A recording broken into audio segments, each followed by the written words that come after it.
केवलं ज्ञानमूर्तिं द्वन्द्वातीतं गगनसदृश तत्त्वमस्यादिलक्ष्यम् एको नित्यं विमलमचलं सर्वधी साक्षिभूतं भावातीतं त्रिगुणरहितं सद्गुरुं तं नमामि। जं ब्रह्मा वरुणेन्द्ररुद्रमरुतः स्तुन्यन्ति दिव्यैस्तवैः ऋग्वेदे साङ्ख्यपदक्रमोपनिषदे गायन्ति च सामगा ध्यानावस्थिततद्गतेन मनसा पश्यन्ति जं योगिनो यस्यन्तनविदो सुरासुरगणा देवाय तस्मै नमः। जगज्ञानधर स्तमोगुणधर विध्वस्तदक्षाधर ससद्भस्मधर भुजङ्गमधर भक्तानुकम्पाधर देवो ब्रह्मधरोधर विषधर शैलेन्द्रपुत्रीधर सर्वानन्दधर सुधाकरधर मा पातु गङ्गाधर। श्रीरामचन्द्र भुविश्रुतकीर्तिचन्द्र स्मरासचन्द्र रजनीचर पद्मचन्द्र आनन्दचन्द्र रघुवंश समुद्रचन्द्र सीतामनकुमुदचन्द्र नमो नमस्ते। त्रिदशकुमुदचन्द्र दानवम्भोजचन्द्र सकलभुवनचन्द्र जोगिनां ज्ञानचन्द्र वचनरुचिरचन्द्र मैथिली नेत्रचन्द्र दुरिततिमिरचन्द्र पातु रामचन्द्र। बृंदारक बृंदबंद आनंदकंद राघवेंद्र सरकार भातृभक्त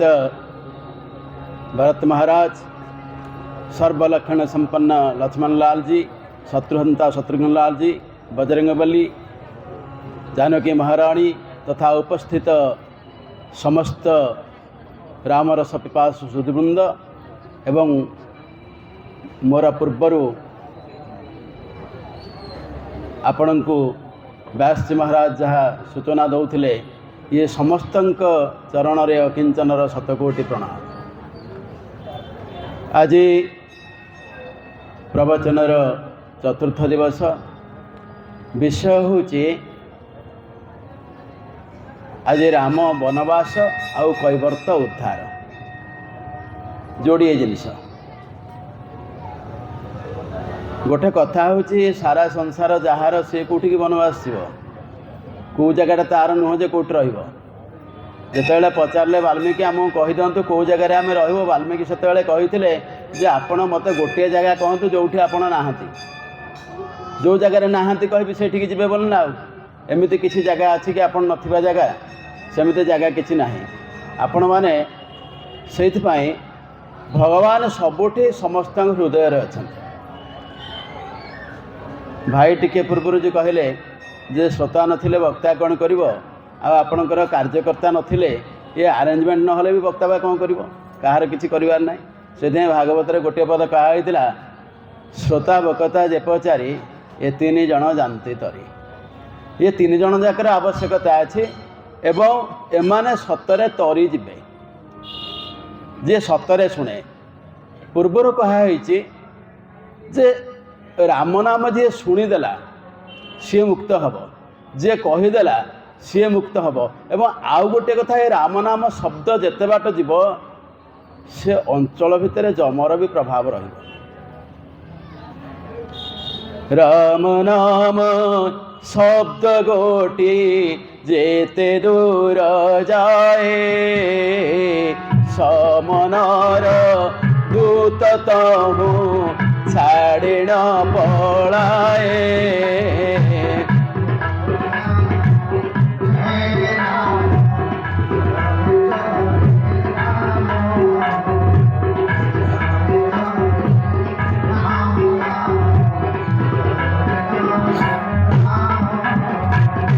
तेणु काली भाई आम प्रार्थना करी विषय वस्तु भितर प्रवेश करवा शीघ्र सारदेवा। सुग्रीव मित्रं परम पवित्रं सीताकलत्रं नवमेघगात्रं कारुण्यपात्रं शतपत्रनेत्रं श्रीरामचन्द्रं सततं नमामि।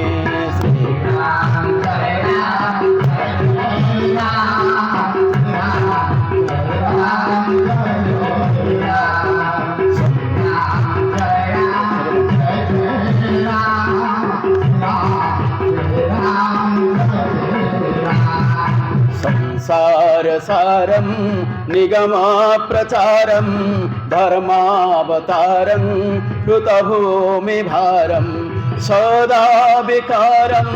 सुखसिन्धुसारं श्रीरामचन्द्रं सततं नमामि।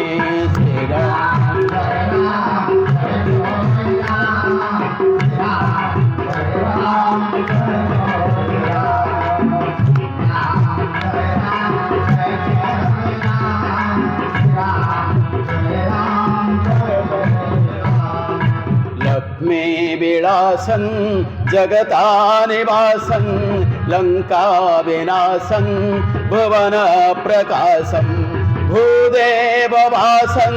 शरदेन्दुहासं श्रीरामचन्द्रं सततं नमामि।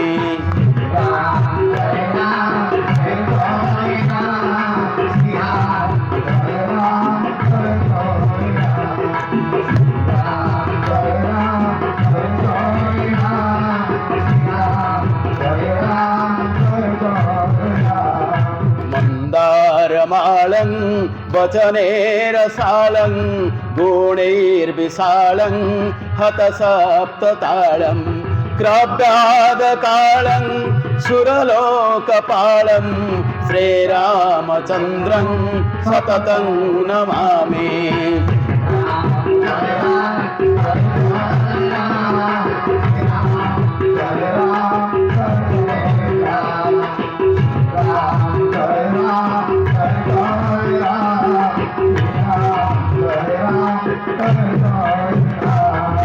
वेदान्तगानं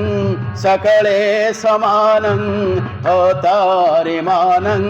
त्रिदश प्रधानं खगेन्द्रजानं कृतभक्तकामं श्रीरामचन्द्रं सततं नमामि।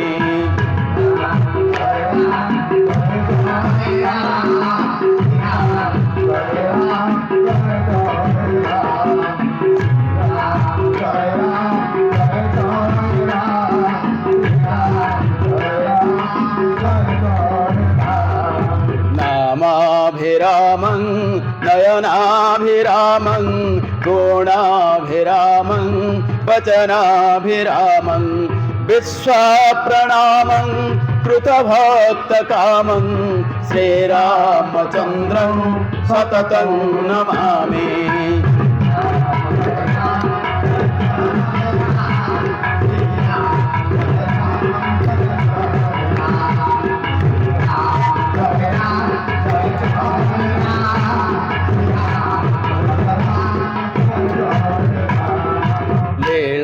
शरीरं रणराङ्गधीरं विश्वेकसारं रघुवंशहारं गम्भीरनादं जितसर्ववादं श्रीरामचन्द्रं सततं नमामि।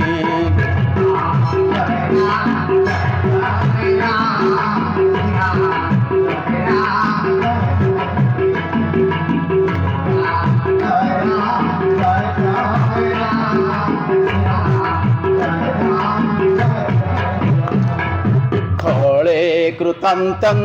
स्वजने विनीतं सामेन गीतं मनसा प्रतीतं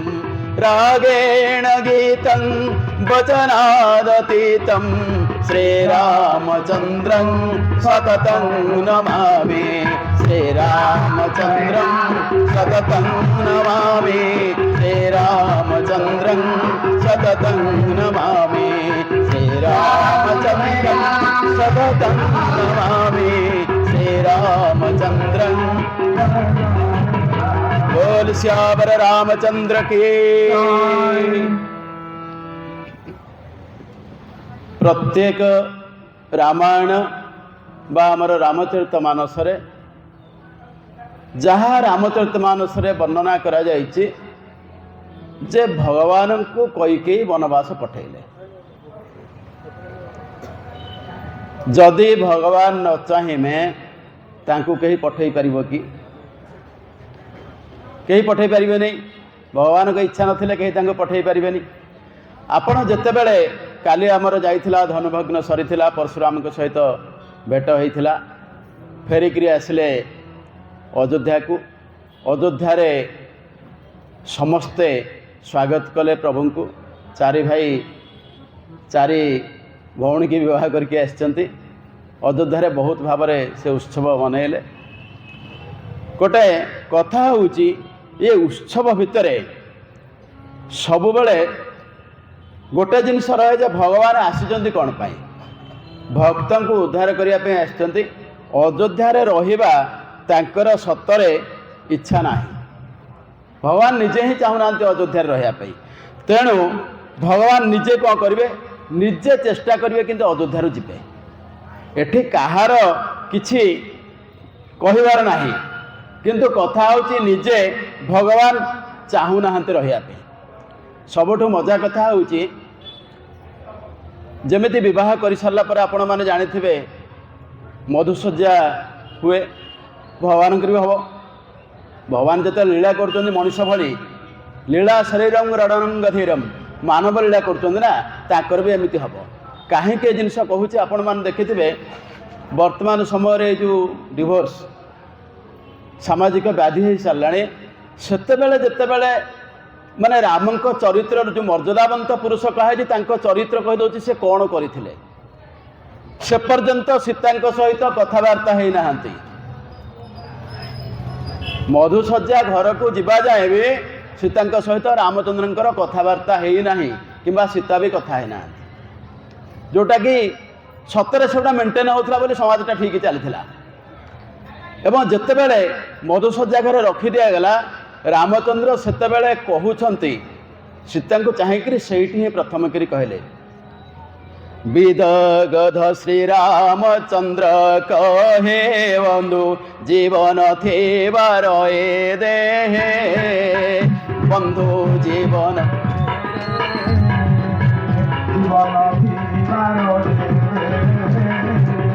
विदगध श्री रामचंद्र कहे माने पंडित रामचंद्र कहते विदग्ध बोली कहा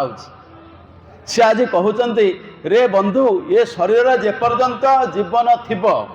बिलासिनी न करे आन को बोली छुई दीप हुतासन को बोली छुई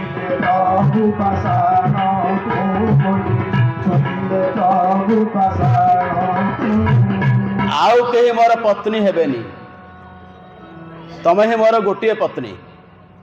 राम अवतार सबुठ बड़ जिनस होईटा जे प्रभु कहले तमें मोर गोटे पत्नी एक पत्नी व्रत मु आउ क्या पत्नी करी अग्नि की छुईले जो दीपटी जलुला ताकू छुईक से अग्नि की शपथ कले माँ एपर्यंत पाटी खोली ना एबे भी पाटी खोलु ना से कौन कले ना गोटे केतकी फूल गभारे खोसी थे आउ तांको देहरे बहुत जगह कस्तूरी लगा होता से केतकी पाखुड़ाटा को बाहर कले मुंडरू केतकी पाखुड़ाटा को बाहर कले कौन कौन करी से रामचंद्र को कहूना से बाहर करी केतकी पाखुड़ा को एवं से कस्तूरी लिखिले माने देखंतु मधुसज्जा घरे भी कहूना स्वामी के पर्यंत किसी कौन आग कहते यहाँ हूँ माने संदेश दौरान कौन कौन लिखिले न बई देही केशो काढ़ी के की बन्न लिखित पोछी कस्तूरी की बन्न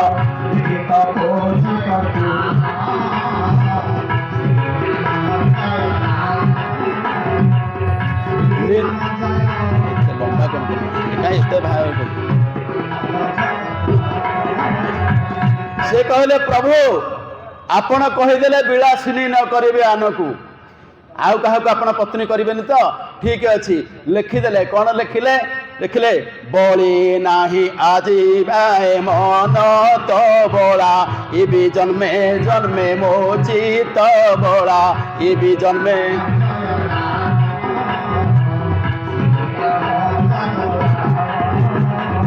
मु आज जाए मन क्या देनी किंतु आपण को कथा दउची ये जन्म जन्मांतर रे मन केवल आपणकर हब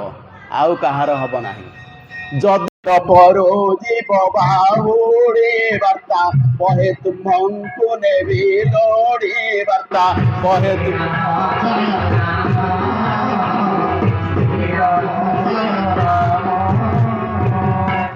कहले बर आसीथिबो मंडपर फेरिकी जीव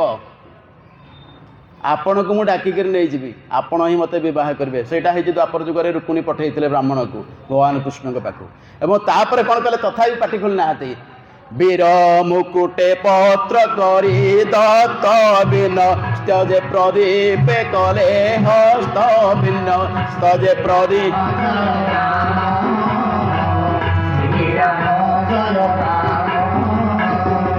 निजे दीप को छुईले सीता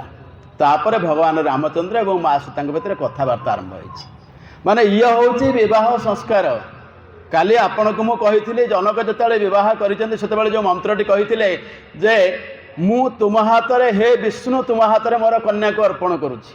अर्पण ये करुच्ची मो पूर्वपुरुष जिते भी नरकर थे समस्ते मुक्त होइजिबे एवं से बह कर विवाह संस्कार कौन हम ना बर को निमंत्रण करके घर को अणाଯିव एवं ता हाथ में कन्या संप्रदान कराए से संप्रदान कले कौन हुए ना ये कन्या गर्भर जो पूर्व पिला जन्म हे से पिला आपणकर एपटर 21 पुरुष सेपटर 21 पुरुष को मुक्त कर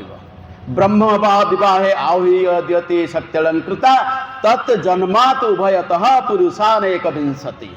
21 पुरुष लेखाएं मामू घर पटर बाप घर पटर से पिला मुक्त कर ये हूँ विवाह संस्कार जोटा प्रभु से देखई देकर जाइछन्ति बाहर सरला मधुसज्जा सरला तापर कौन होती गोटे चरित्र को जीवी आम जिते आज कैवर्त प्रसंग अच्छी आपणकर गुहक शबर कथा भी अच्छी से कैवर्त प्रसंग भितर एम विषय चिंता करे ये सी एम किए से बस आज समय अच्छे आम ठीक सारी पार किसी अवस्था नहीं जितेबले दशरथ मनभेदी शब्द प्रयोग कले मनभेदी स्वर से स्वर श्रवण कुमार वक्षभेद कला से चित्कार कले दशरथ तांक पाखरे पहुँचले देखिले ऋषि कुमार टे पड़ जाइए मरिबा समय पचारे बाबू तमें किए ना मुनि शांतनु आउ तांक पत्नी भाग्यवती पुओ मु श्रवण कुमार मो बापा माँ अंध से सेवा करुली पानी आसती आपण संभवतः न जाणिक मत मारी से कहले मु शब्दभेदी बाण प्रयोग करुली जा भाविली गोटाए हरिण पानी बोधे पीऊँची से मारिदेली से कहले जहाँ तो कलणी कलणी ए पानी शीघ्र नहीं मो बापा माँ को दियो से तृषार्थ दशरथ गले जितेबाला नहीं पहुँची गले पानी देवाई से अंधमुनि दशरथंकर चलवा शब्द को लक्ष्य करके पचारदे जे बापा एत डेरी कौन है सन्देह है पुओ नुहे दशरथ कहले मो महाराजा दशरथ अयोध्या नृपति आपण पुओ को मारिदे से अंधमुनि अभिशाप देते जे हे दशरथ मुझे आज पुत्र शोकरे जर्जरित होची तमें भी एमती पुत्र शोकरे मर जहाँकि आज विषय वस्तु जितेबाला कहीदेले दशरथ से अभिशाप को ग्रहण करने किंतु कथा होची से समय से ब्रह्म अभिशाप पथपटे गोटे कला मूर्ति धारण करके तड़िला दशरथ को दशरथ विकल दौड़ दौड़ी वशिष्ठ आश्रम में पहुँची गले संभवतः से समय वशिष्ठ नथिले वशिष्ठर जड़े शिष्य वामदेव जी दशरथ को कहले आपण गोटाए काम करूँ राम बोली कही दिंतु पलैज से ब्रह्म हत्या 3 थर राम राम राम कहीदेले जिते कहले से ब्रह्म हत्या दोष कुआड़े पलैगला आउ देखादेलानी वशिष्ठ जिते राति फेरिले पचारे बोले आज आश्रम अवस्था कौन भल मंद खबर कौन से वामदेव कहले एमती महाराज दशरथ आसते ब्रह्म हत्या करते ब्रह्म हत्या दोष तड़ी मुझे राम मंत्र देदेली से राम तो जन्म ही ना वशिष्ठ विरक्त हेले बोले अरे जो नाटा थरे कहीदेले सबू सरी था संसार में पाप ना तापर 3 थर कहीकि से मंत्र तू अमर्यादा कलु मु ते अभिशाप दौची तू अनार्य हो जा जितेबाला अनार्य होगा अभिशाप दे वामदेव गोड़ तले पड़गला गुरुंर अभिशाप भी आशीर्वाद होते गोड़ तले पड़गला कहले बोले गुरु कौन करी आपन तो अभिशाप देले मु तो अनार्य हेबी ना अरे अनार्य सीना हबो ता सहित तते गोटे बर दौची तोर मैत्र भगवान हेबे से है गुहक से टोका तेणु आज भगवान कौन कले भगवान तो लीला करेंगे विवाह सरीगला जंगल को जीवार प्रस्तुति तेणु कौन करेंगे ना से शबर को जेहेतु वशिष्ठ कथा देते अनार्य होकर जन्म होती गुहक शबर ता सहित भेट होगा गले जंगल भर को मृग बाहन गले किए से ना आपणकर लक्ष्मण आ राम मृगया जाते मृगया जितेबाला जाइंट ଆପଣଙ୍କର ସନ୍ଧ୍ୟା ହେଇଯାଇଛି, କିଏ କୁଆଡ଼େ ଏପଟ ସେପଟ ହେଇଗଲେ, ସୈନ୍ୟ ସାମନ୍ତ ଲକ୍ଷ୍ମଣଙ୍କ ସାଙ୍ଗରେ ପଳେଇ ଗଲେ ଏବଂ କିଛି ଆଙ୍କ ସାଙ୍ଗରେ ଅଛନ୍ତି ଏପଟ ସେପଟ ହେଇକରି ବୁଲୁଛନ୍ତି, ରାସ୍ତା ପାଉନାହାନ୍ତି, ଘରକୁ ଫେରିବା ପାଇଁ ରାସ୍ତା ପାଉନାହାନ୍ତି। ବୟସ ଭଗବାନଙ୍କର କେତେ? ବହୁତ କମ୍, 17-18 ବର୍ଷ, 16 ବର୍ଷରେ ବିବାହ କରିଥିଲେ। ତେଣୁ ଏଇଭଳି ଅବସ୍ଥାରେ ଏଇ ସମୟରେ ଏଇ ଗୁହକ ଶବରଟି ଭେଟ ହେଲା। ସେ ଯେତେବେଳେ ଆସିକରି ଭେଟ ହେଇଗଲା, ପ୍ରଭୁ ତାକୁ ପଚାରିଲେ, ବୋଲେ ଜଙ୍ଗଲ ଭିତରେ ରାସ୍ତା କ'ଣ? ସିଏ ଜାଣିଲା ଜଣେ ଇଏ କିଏ, ସେ ଭଲ ଲୋକ, ଜଣେ ଭଲ ଚେହେରା ଅଛି, ଭାରି ସୁନ୍ଦରିଆ ଦିଶୁଛନ୍ତି। ସିଏ ହେଠୁ ପଚାରିଲା, ଆପଣ କିଏ ସେ? ଇଏ ହେଠୁ କହିଲେ, ମୁଁ ଦଶରଥଙ୍କର ପୁଅ ରାମଚନ୍ଦ୍ର। କୌଣସି ଜାଗାରେ ଭଗବାନ ନିଜକୁ ଆଗ ପରିଚୟ ଦେଇନାହାନ୍ତି, ସବୁଠି ଦଶରଥଙ୍କ ପୁଅ ବୋଲି କହିକରି ପରିଚୟ ଦେଇଛନ୍ତି। ଆପଣ ଜାଣିଥିବେ ଯେତେବେଳେ ମା ଭବାନୀ ପରୀକ୍ଷା କରିବାକୁ ଗଲେ, ସୀତାଙ୍କ ବେଶରେ ଯାଇକରି ଠିଆ ହେଇ ପଡ଼ିଲେ, ଯେତେବେଳେ ପ୍ରଭୁ କ'ଣ କହିଲେ? ଦେଖି ରଘୁପତି କିନ୍ନ ପ୍ରଣାମ, ପିତା ସହିତ ଲେନ ନିଜ ନାମ। ଶ୍ରୀ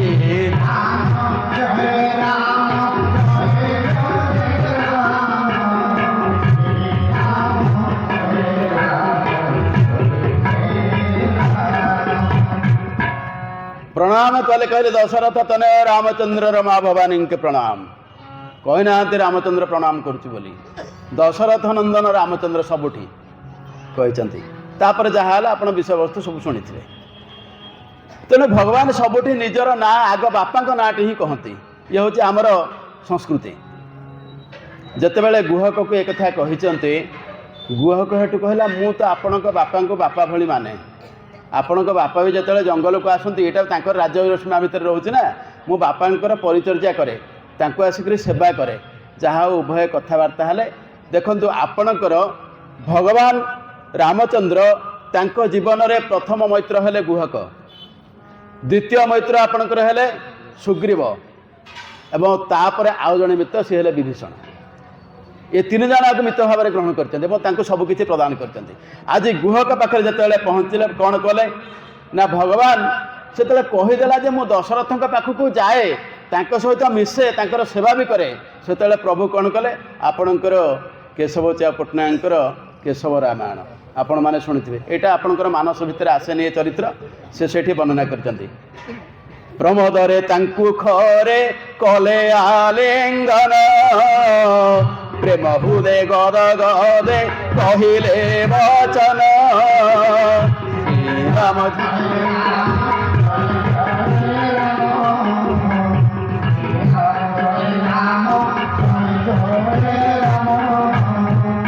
आजु आहे सबर हे होई लटी मित, बेनी लोक पाई साखी से प्रभु आदित्य।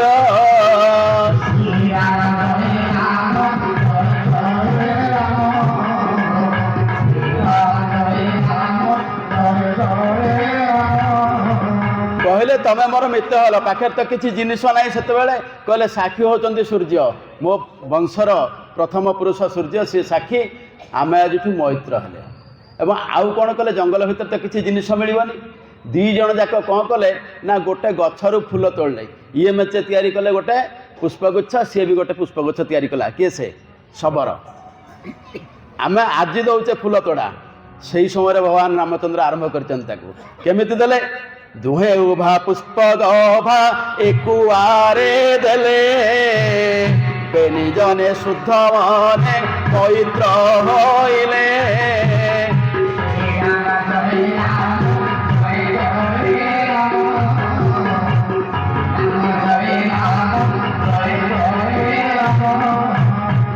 एवं गुहक शबरर घरे से दिन प्रभु राति रहिले।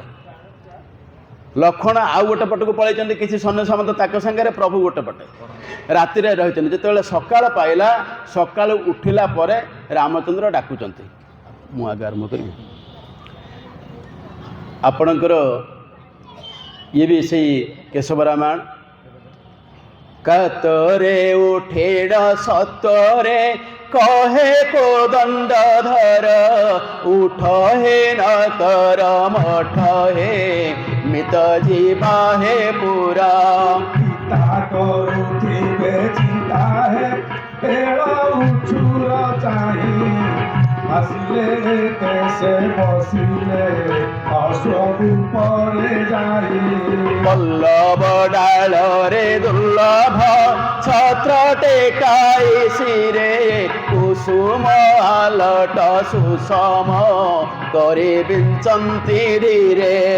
ଅନୁଚରେ ଦେଇ ମନରେ ବେଳୁ ବେଳା ଥିର ଆକୁଳ ଚିତେ ସେ ସକାଳ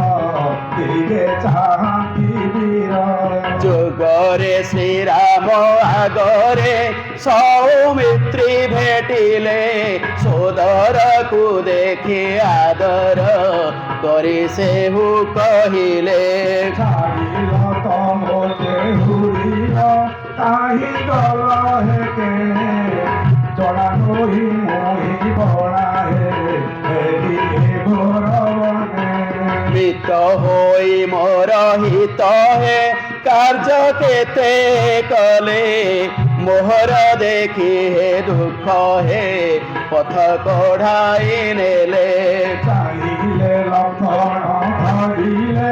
ସ୍ନେହ କୋଟାଳି ପୁଣି କହିଲେ ଦିନରେ ମୋହିଲେ ତାଙ୍କ ମନ ସେ କିରାତେ କହନ୍ତି ନିରତେ ମୋହି ତୁମ୍ଭରେ କିଣା ଲବେ ନ କରିବ ଏବେ ମୋରେ କରୁଣା ଉଣା ଲବେ ନ କରିବ କେବେ ମୋରେ କରୁଣା ଉଣା। ଇଏ ହେଉଛି ମିତ୍ରତା। ଭଗବାନ ରାମଚନ୍ଦ୍ରଙ୍କର ମିତ୍ର ହେଲେ ଗୁହକ। ଲକ୍ଷ୍ମଣ ତାକୁ ହାତ ଧରିକିରି ଆଲିଙ୍ଗନ କରିକିରି କହୁଛନ୍ତି ହେ ବଡ଼ ଭାଇ ଆପଣ ମୋ ଉପରେ କେତେବେଳେ କରୁଣା କମେଇବେନି। ଶେଷ ଦିବ ସାରା ସଂସାରକୁ ଯିଏ ଧାରଣ କରିଛି ସିଏ ଆଜି କିରାତକୁ କହୁଛି ଆପଣ ମୋର ବଡ଼ ଭାଇ ହେଇଗଲେ, ତେଣୁ ମୋ ଉପରେ କେତେବେଳେ ଆପଣ କରୁଣା କମେଇବେନି। ଯେତେବେଳେ ମୁଁ ଜଙ୍ଗଲକୁ ଆସିବି ସାନ ଭାଇ ଭଳି ମୋରି କଥା ବୁଝିବେ। ଇଏ ଜିନିଷ ହେଉଛି ରାମାୟଣର ଶିକ୍ଷା। ରାଜକୁମାର ଆର୍ଯ୍ୟାବର୍ତ୍ତର ସର୍ବଶ୍ରେଷ୍ଠ ରାଜକୁମାର ସିଏ କହୁଛି ଗୋଟେ ଶବରକୁ ଯେ ତମେ ମୋ ଉପରେ ଦୟା ରଖିଥିବ, ମୋତେ କରୁଣା କରିଥିବ। ଇଏ ଗଲା ବିଷୟ ଏଇଠି। ତାପରେ ରାଜ୍ୟକୁ ଫେରିକିରି ଆସିଲେ, ରାଜ୍ୟ ଶାସନ ଚାଲିଲା। ଆଜ୍ଞା ସମୟ ହେଇଯାଉଛି, ଭଗବାନ ରାବଣକୁ ମାରିବା କଥା। ଇଏ ଜିନିଷ ଯେତେବେଳେ ହେଇଯାଉଛି ଏପଟେ କ'ଣ ହେଇଛି ନା ଦଶରଥ ମହାରାଜା ଚିନ୍ତା କରୁଛନ୍ତି। ଦିନେ ଦଶରଥ ବସିଛନ୍ତି, ସେ ବସିବା ସମୟରେ ଦେଖିଲେ ଦର୍ପଣଟା ଦେଖିକିରି ମୁଣ୍ଡଟା କୁଣ୍ଡଉଥିଲେ। ସେ କୁଣ୍ଡେଇଲା ସମୟରେ ଦେଖିଲେ ଯେ କିଛି ବାଳ ଏଇ କାନ ପାଖରେ ସବୁ ପାଚି ପାଚି ଗଲାଣି, ମାନେ ବାର୍ଦ୍ଧକ୍ୟ ଗ୍ରାସ କଲାଣି। ସେ ଭାବୁଛନ୍ତି ଏ ବାଳ ପାଚି ଯାଇନି ଯେ ଇଏ ବାଳ ଗୁଡ଼ାକ ଦଶରଥଙ୍କୁ କହୁଛନ୍ତି ବୁଝିଲ ବାବା ଦଶରଥ ତମର ବୟସ ହେଇଗଲା, ତମେ ରାଜ୍ୟ ଛାଡ଼, ପୁଅଟାକୁ ରାଜ୍ୟଭାର ଦେଇଦିଅ, ବାନପ୍ରସ୍ଥରେ ପଳେଇ ଯାଅ, କାହିଁ ବେକାରରେ ଏଇ ଧନ୍ଦୀ ହେଉଛ ଏଇ ଜିନିଷରେ। ତାଙ୍କୁ ଲାଗିଲା ସେଇଭଳି। ବଡ଼ ସୁନ୍ଦର ଭାବରେ ଆପଣଙ୍କର ବର୍ଣ୍ଣନା କରିଛନ୍ତି। ଶ୍ରବଣ ସମୀପ ଭଏ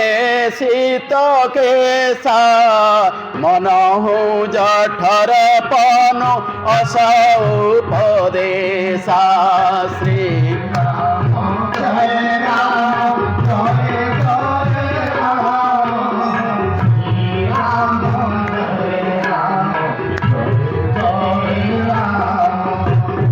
ସତେ ଯେମିତି ସେଇ ବାଳ କହୁଛି ତମେ ବୃଦ୍ଧ ହେଇଗଲ, ଏଥର ସନ୍ନ୍ୟାସ ନେଇଯାଅ, ବାନପ୍ରସ୍ଥ ହେଇଯାଅ, ଏଇ ରାଜ୍ୟ ଶାସନ ଛାଡ଼। ନୃପ ଯୁବରାଜୁ ରାମ କହୁ ଦେହୁ ପବନ ଜନମ ଲହୁ କେ ନ ଲେହୁ ଶ୍ରୀ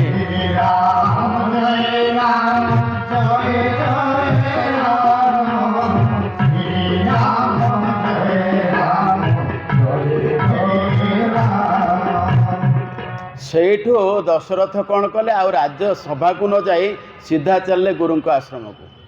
ବଶିଷ୍ଠଙ୍କ ପାଖରେ ଯାଇକରି ପହଞ୍ଚିଲେ। ବଶିଷ୍ଠଙ୍କୁ କହିଲେ ଗୁରୁଦେବ ମୁଁ ଭାବୁଛି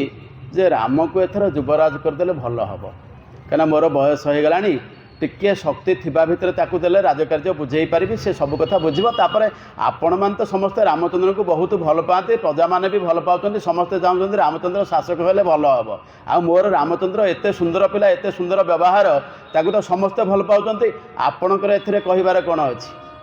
ବଶିଷ୍ଠ ସେତେବେଳେ ଚିନ୍ତା କରୁଛନ୍ତି ଇଏ ରଜା ତ ଜାଣିନାହାନ୍ତି ରାମ କୁଆଡ଼େ ଆସିଛନ୍ତି, ରାମଚନ୍ଦ୍ରଙ୍କର ଅବତାର କେଉଁଥିପାଇଁ ରଜା ଜାଣିନାହାନ୍ତି ନା, वशिष्ठ जानते वशिष्ठ कहले ठीक अच्छे आपण जदि चिंता करुँच ना रामचंद्र को राज्य दबापाई बहुत भल कथा दबा आम गोटे काम करवा आम राज्यर मंत्री मानक डाकिबा सब सभासद मानक डाकिबा जो मैंने वरिष्ठ लोक अच्छा समस्ते बसवे गोटे आलोचना करी आम से अनुसार केमिति कौन करवा करदेवा वशिष्ठ एक कथा कहले तापर जितेबाला पुणी राज्य मैंने सभारे बसचंती से समय कौन हो ना दशरथ निजे प्रथमे प्रस्ताव रखुंट पुओ को रजा करेंगे प्रस्ताव रखिए ना नहीं सब पात्र मंत्री समस्ते बसचंती वयस्क लोक अच्छा समस्त आगे कहे समस्त अनुमोदन दरकार तेणु वशिष्ठ जितेबाला कहते आपणकर भंज लिखिले बसी वशिष्ठ बड़े विश्वामित्र कश्यप सुमंत्र घेने बोले दशरथ मोर मनोरथ मंडाई विराज धानी वीर वृंदरे इंद्र बसोनुपदे रामचंद्र वीर वृंदरे इंद्र पशुपदे रामचंद्र वीर वृंदरे इंद्र रामचंद्र बसव सिंहासन रे कथा कहले तापर पुणी आउ गोटे कथा कहते कहले मु खालीटारे कहूनी मो पुओ रामचंद्र को रजा करी मु ता बापा हिसाब से खाली रे कही दौनी ता पछरे गोटे जुक्ति अच्छी जुक्ति कौन होची ना ब्रह्मा सर्जनारे ब्रह्मांड मध्यरे नाही मो तनय सरे बाबे बाम देव धनु को भांगिला बामे भृगुपति हारे पशुपति समस्त पशु सेविबे सेवक मत पशुपति समस्त पशु सेविबे सेवक मत पशुपति समस्त ये ब्रह्मांकर जो सृष्टि ता भितर जेते पिला अछंती ब्रह्मा सर्जनारे ब्रह्मांड भितरे नाही मो तनय सरी मो पुओ भली पुओटिए नाही बामे बामदेव धनु को भांगिला बामदेव भगवान शंकर ना बाँ हाथ में धरी पकड़ा पशुपति समस्त बसु पूजिबे सेवक मत जदि से सिंहासन में बसीज बाकी जेते सब रजा अच्छा एमाने सेवक भाया मो पुअर सेवा करेंगे तेणु मो पुओ को मुझे चाहूँगी रजा करदेवी यही समय सुमंत्र गोटे कथा कहले बोले हाँ ठीक है बसवा कथा एवं सुमंत्र जेहेतु बहुत पुराणा सबु कथा जानी सी सेतेबेले गोटे सुंदर कथा कहले बोइले सुमंत्र से पुणी मंत सुझी बेटी पितृऋण बधकारक अनरण्य राजार बधरे हेबे निपुण वेद विधान पुणे वैवसत वंशित शुणे वेद विधान पुणे वैवसत वंश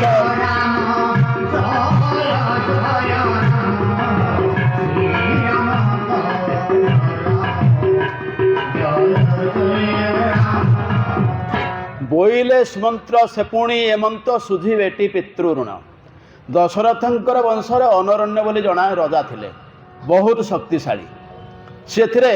तरे तर्पण करुँच तर्पण करने समय किछि लोक आसिक कहले आज्ञा से बाघ गुड़ाक जंगल भारी दुष्ट होती चाउल मुठाटे धरले फोपाड़ देले जिते फोपाड़ देले से समय रावण आसी पाख कहीं रावण तो बहुत पूर्व जन्म होती सी जानी आंक वंशर गोटे आसो मत मार तेणु सी सब खोजुची सुविधा जिते आसला ये चाउल फोपाड़ देकर कहले जा से बाघ मरीगला कहले लोक मानू पात्र मंत्री जाकर देखला बेलू बाघ गुड़ा आज्ञा मरी जाती रावण से डरला कहला बोला चाउल जोड़े फोपाड़ देला तर्पण करूला कहला बाघ मरीगले ताहले मुझे मत से चाउल फोपाड़ दो मो काम तुटिज ये लोक सांगे युद्ध करहबनी किंतु तांकु छलनार रावण मारी मरिबा समय अनरण्य अभिशाप देते मो वंशर दायादतर समूले वंश ध्वंस कर तेणु आज सुमंत्र से मन पकईदे से पितृऋण सुझिबे तेणु से रजा हवा दरकार सुमंत्र कहते माने रजा तो स्वाभाविक दशरथ सुमंत्र रजा सुमंत्र जड़े मंत्री और तत्सहित सारथी दुईटा काम करुले तेणु जिते सुमंत्र एक कथा कहले ये समस्ते खुशी होगले कि वशिष्ठ जानते घटना कौन होगा जाऊँ वशिष्ठ से कौन कले से कहले ठीक अच्छे आम गोटे जहाँ तारीख तो ठीक करवा ना जमी आम बाहर रतहार कर सब खोजाखोजी कले जातक भातक देखा दे कले यही समय से कौन बुझिले लग्न मग्न होई सुझिले मंगल दान रे तही बृहस्पति राशि अष्टमे विनाशी नृपति होइबे केहि वामदेव उत्तर वक्ता वशिष्ठ हेबे ईश्वर वामदेव उत्तर जितेबाला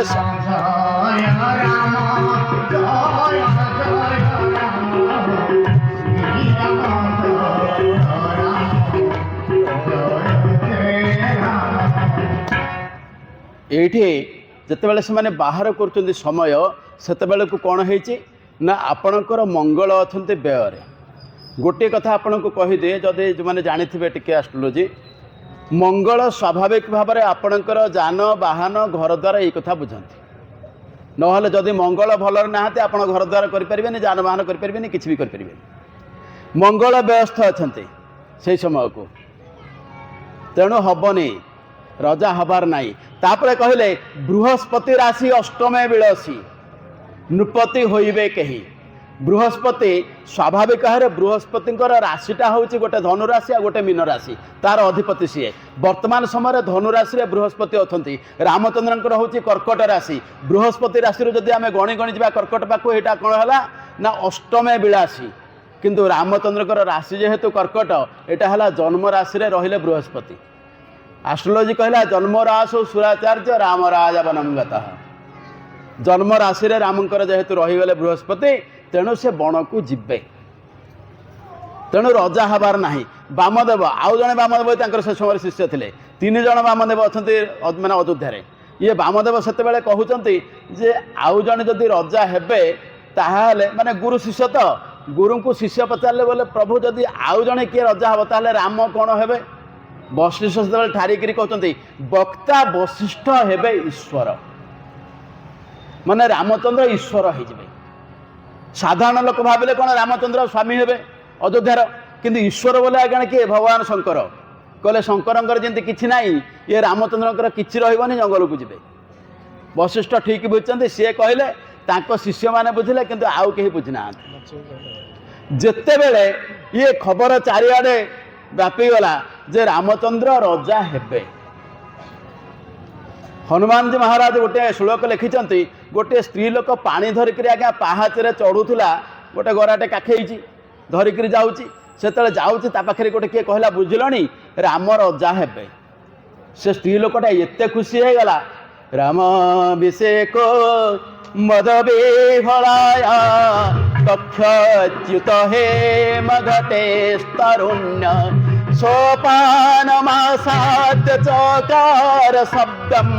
ठठम ठठं ठम ठठठम ठठम ठ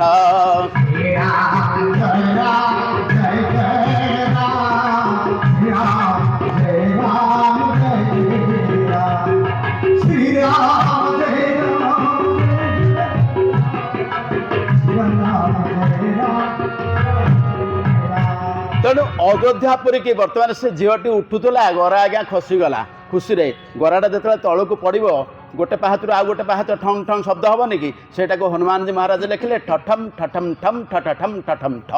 एक शेष जाकर गराटे तले पड़ा ये माने हनुमान रचना ये जिनस लिखाई। अच्छा एपटे जिते रजा आदेश देते अयोध्या नगरी की सजा हे स्वाभाविक भाव अयोध्या गोटे अति सुंदर नगरी से समय ताको सजा होची आपणकर गंगाधर मेहर एक अयोध्या नगरी राणे इंद्र सभा मध्य यथा इंद्राणी आज पुणे तार प्राणर राम सर्वगुणाकार अमेय धाम से हेबे बोली नर पति जे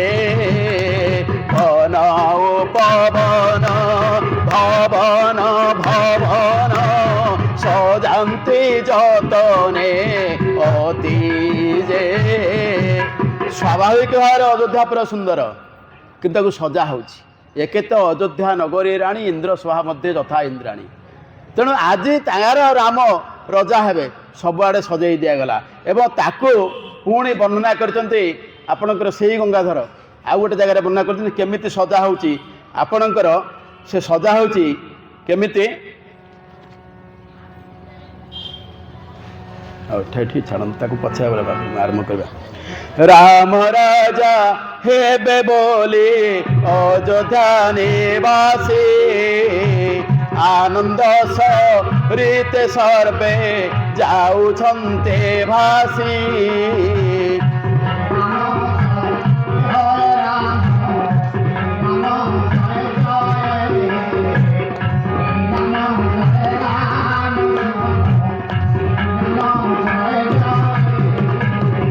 দ্বারে দ্বারে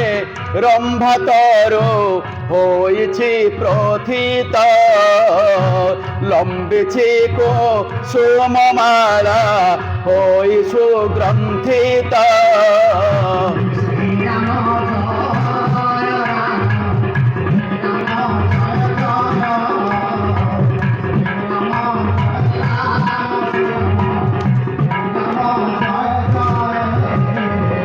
নগরী হয়েছি ধ্বজ মালে মনোহর ধ্বজ বিশোভিত ভাতে উড়ে ফর ফর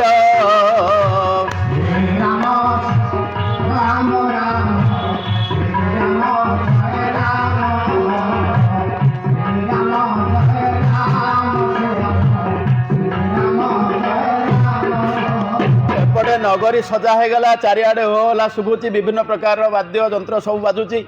কোটি কোণ উৎসব হলানি ইয়ে সময় কোণ হয়েছি না আপনার ভগবান রাম আউ মা সীতা তাঙ্কর কেଳି ভবନରେ ବସିଛନ୍ତି ରାତ୍ରି ସେତେବେଳେ ମା ପଚାରୁଛନ୍ତି କେଶବ ରାମର ବର୍ଣ୍ଣନା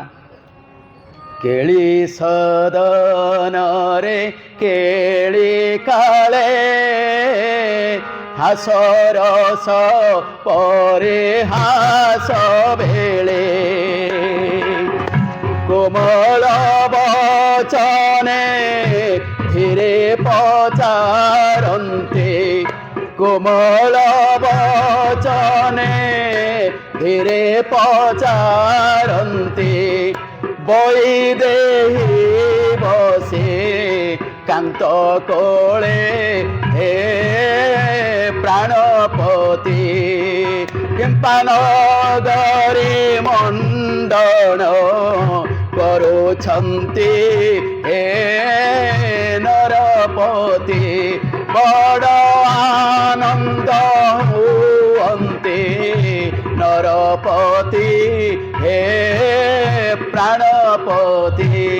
মা সীতা পଚାରିଲେ हे स्वामी आम राज्यटा को केमती सजा होची रजा को आज भारी खुशी जना पड़ुंट किसी गोटे घटना घटवा जाऊँगी कि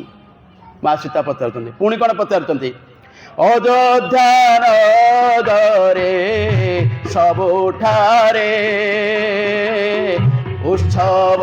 लागे घरे घरे सहर जातरे गहली लागे सहर जातरे गहली लागे चहल शोभुछे बहल रे हे रघुवीर যাত্রা পর্বত নাহি রাজা ঘর হে রঘুবর কিম্পা কম্পি যাও আছে আম্ভপুর হে রঘুবীর। মা পচাରିଲେ ଏସବୁ କାହିଁକି ହେଉଛି ଯାତ୍ରା ଫାତ୍ରା ତ ଏବେ କିଛି ହେବାର ନାହିଁ ଏ ସବୁଆଡ଼େ ଘୋ ଘୋ ସବୁଆଡ଼େ ଉତ୍ସବ କ'ଣ ଘଟଣା ହେବାକୁ ଯାଉଛି ଦେଖନ୍ତୁ କ'ଣ ଉତ୍ତର ଦେଉଛନ୍ତି ପ୍ରଭୁ। सीता सारथी भासी धीरे रसिका कुटीर केसियारे बसिबि बुकाली रूप सिंहासने वशिष्ठ कहिले आसी मोरे रे बामणी लुचि जीवी पुछु थाओ जानी जानी रे बामणी रसे के सब पटना लोक भई रे बामणी। भगवान रामचंद्र कहले मु रजा हेबी तेणु बापा ये कथा करते ये जिनिस जितेबाला घटी चली यही समय कैकेयी पाखे खबर पहुँचीगला रामचंद्र रजा हेबे। मानसरे वर्णना करा जायछि कैकेयी राम को वनवास पठाइबा मुख्य प्रोधा साजी किंतु कथा होची कौन करुचंती कैकेयी आ कौन चिंता करुचंती देखंतु बहुत पछुक पळेबा। शंबरासुर सहित जितेबाला युद्ध है इंद्रंकर इंद्र पराजित हेले सेतेबेले से साहाय्य चाहेले महाराजा दशरथंकर दशरथ कैकेयी की सांगरे धरिक गले युद्ध करने शंबरासुर सहित। ये युद्ध रे कैकेयी सारथी थिले। युद्ध सरिला शंबरासुर पराजित हैला किंतु जेहेतु से मरबनी दशरथ हाथ में शंबरासुर मरिया अपेक्षा करिया पड़ो द्वापर युग को तेणु सेतेबेले कौन होईची फेरुचंती एमाने अयोध्यार सीमा भितर पहुँची सारी दशरथ क्लांत युद्ध क्लांत दशरथ कहले कैकेयी आउ मु जाई परिबिनी मु एठी टिके विश्राम नेबी। ये मानस भितर कहानी आसेनी जेतेबेले दशरथ कहले मु विश्राम नेबी सेतेबेले कैकेयी कहले ठीक अछि मोर गोड़ उपरे आपण शोई जातु मुंड रखिक। कैकेयी बसिले गोटे गछ मूले एवं सेतेबेले कौन होईची ना दशरथ निदरे शोई पड़िले। से गछ उपरे गोटाए गृध्र आउ तार पत्नी रहुचंती। से सागुणा आउ सागुणी बास करुथिले। जेबे ठारू दशरथ रजा हेलानी दशरथ जेहेतु शनिंकर मैत्र ये अयोध्या कहीं मरुनाहांती तेणु शब खाइबाकू मिलुनी। आज सागुणी पचारला सागुणा को बोला स्वामी ये दशरथटा रजा हवा परठारू आमको खाइबाकू मिलुनी आमे तो कंचा मांस खाइबार नाही ताले कौन करवा। सेतेबेले कहूची सागुणा जे तमे चिंता करनी आउ अल्प किछि वर्ष पर एभली गोटे समय आसीबो ए अयोध्या सब कूढ़ कूढ़ होइकरी पड़िबो सेतेबेले आमको ढेर खाइबाकू मिलिबो। ये कथा कहूची किए से ना आपणकर सागुणा कहूची। आपणकर ये श्लोकटी होची स्वाभाविक भाव में बराह मिहिरंकर सूर्य सिद्धांतर। बराह मिहिर जी आपणकर नवरत्न भितर थिले विक्रमादित्यंकर तांकरी सूर्य सिद्धांत बहिर ये श्लोक सेठी कौन कहूची सागुणा निर्घाते घोर बाते शशिरवि मंडले गगने च त्रिकोणे दिग्बाहो भूमिकंपे निशिधनुरुदिते दर्शने धूमकेतो नद्य क्षीर वहन्ते दधुमधिरुधिरं पांशुपाषाण वृष्टि देशे दुर्भिक्ष पीड़ा जनपद मरणं चक्रवर्ती विनाश। सागुणा कहला बोला शुणुलु कौन हम किछि नथिबो हठात प्रचंड पवन बहिब प्रचंड शब्द हम निर्घाते घोर बाते शशिरवि मंडले गगने च त्रिकोणे सूर्यमंडल आउ चंद्रमंडल देखा आकाश में तीन कोणिया चिन्ह गोटे गोटे देखा एवं तापर कौन हम रात्रि रे इंद्रधनु देखा दिग्बाहु भूमिकंपे गोटे गोटे दिग प्रकंपित हम भूमिकंप हम रात्रि इंद्रधनु देखा तापर पुणी कहला कौन नद्य क्षीर वहंती दधिमधुरं पांशुपाषाण वृष्टि नदीर पानी गुड़ाक सब पूज भली हो क्षीर आउ कौन हम कि से पूज भली धड़ा हो आउ कौन हम ना धूली आ पथर वर्षा हम पांशुपाषाण वृष्टि देशे दुर्भिक्ष पीड़ा देश में दुर्भिक्ष पड़ो पीड़ा हम जनपद मरण गोटे गोटे सहर पूरा सफा हो लोक कहीं बचबेनि आउ जी चक्रवर्ती थी से समय चक्रवर्ती विनाश सी मर आपणकर परम विदुषी कैकेयी जितेबाला हिसाब करके बाहर करदे समय आगत प्राय कौन करी जदि राम रजा हम राम मर जदि राम रजा न हब स्वामी मरबे भाभी पार्टी कोभली समस्या कैकेयी की रामचरित मानस दोषी ठहराई आदौ दोषी नुहति आदौ दोषी नुहति कैकेयी कैकेयी जितेबाला ये कथा भावुं कौन करी भरत जाइए मामुहर को भरत शत्रुघ्न मामुहर अच्छा कैकेयी घरे ये समय मु कौन करी चिंता करपटे कौन होती देवता मंडली चिंता कले अरे प्रभु तो जीवा कथा जंगल को रावण को मारिया ये जदि रजा हे ताले एवढा केमती हम नारद को डाकिले नारद को डाकिक कहले बोले बुझिल तमें गोटे काम कर ना कौन ना टिके जीव तुम राम पाखु जाकर खबर दब खाली मन पकईदब प्रभु को प्रभु आपण कथा देते रावण को मारिया आपण कौन रजा हवा बसले आ रावण केमती मर नारद कौन कले गोटे ब्राह्मणर छद्मवेश गले जाकर अयोध्यापुर में पहुँचले अयोध्यापुर में पहुँची से नारद कहते गोटे दुष्ट कहले बोले अरे तुमर जो युवराज हवा कथा बड़ राजकुमार अच्छा सी हेटू कहला अच्छा ब्राह्मण लोक सी गोटे नमस्कार कला कहीदेला ना मुझे तुम भेटी था ना आज्ञा आम युवराज को एमती भेट हेनी आ सी केते कम व्यस्त अच्छा तुम कुआड़ पलि आल ना हे जाचु मत छाड़बूनी बोले कौन करी जाचुटी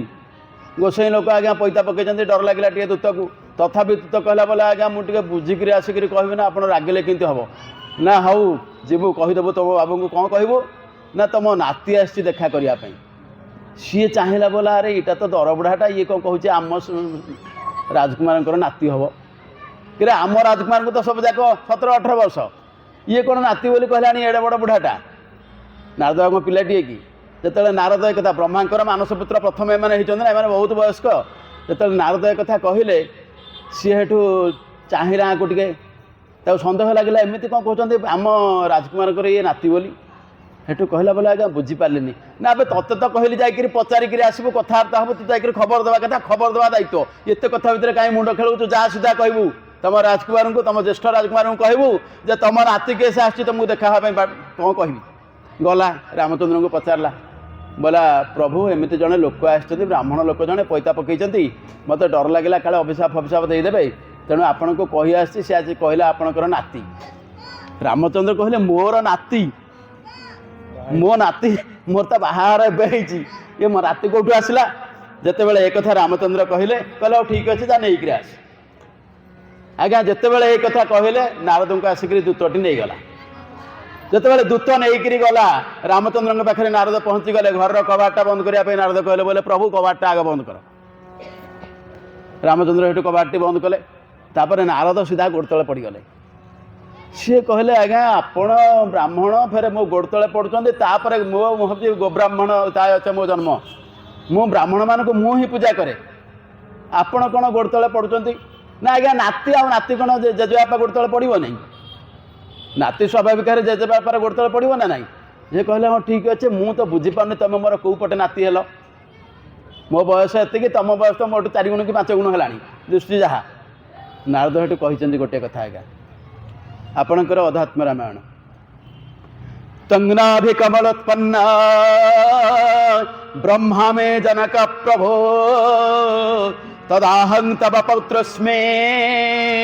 त्राहि मां मधुसूदन कहले हे प्रभु आपणकर नाभिपद्म ब्रह्मा जन्म होइछन ना नहीं ना हाँ मु तांको पुओ नारद आपणकर हेलेनी मु नाती भगवान कहले ठीक अच्छी ना आसी गोटे कम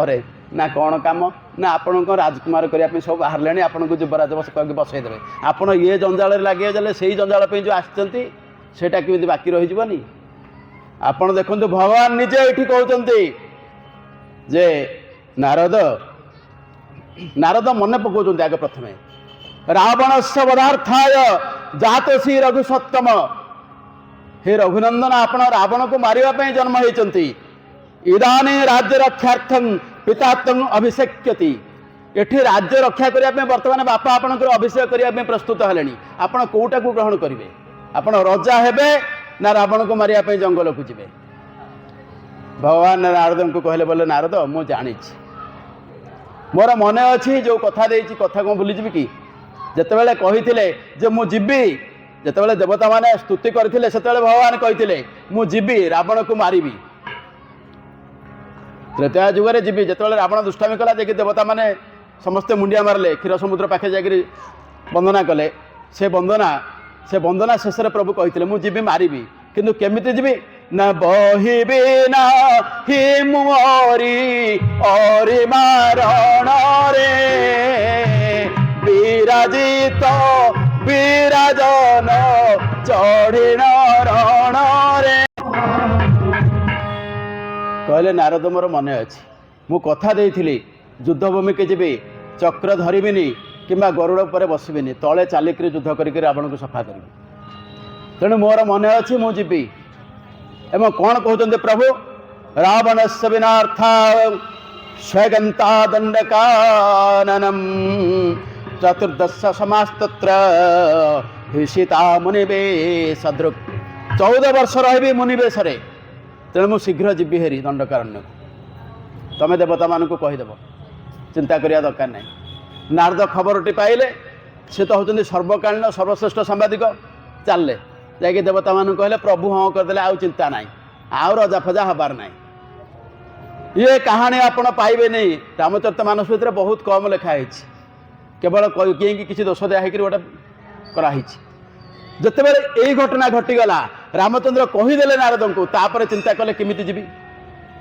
मु सीना एपटे बापा व्यवस्था कर रजा करने मु कहीदेली नारद को बर्तमान मु जीवी जंगल को हेल्ले मत व्यवस्था करा पड़ो ना नहीं जंगल को बाटे जीवी मत टे तड़िले जाकि जीवी ना तेणु तड़िया व्यवस्था प्रभु को करने को हम राति होती प्रभु गले माँ कैकेयी घर माने रामायण जो अकुहा कथा आप आश्चर्य हो कि अवस्था कैकेयी रही चिंता करतु जाकि कहले माँ गोटे कथा कहवाक आसी कैकेयी व्यस्त अच्छा राम रजा हेले राम मरीज राम रजा ना रजा मरीजे सी चिंतार अच्छा से समय जाकि पहुँची गले आपण को गोटे कथा कहबी माने आमर आमे समस्ते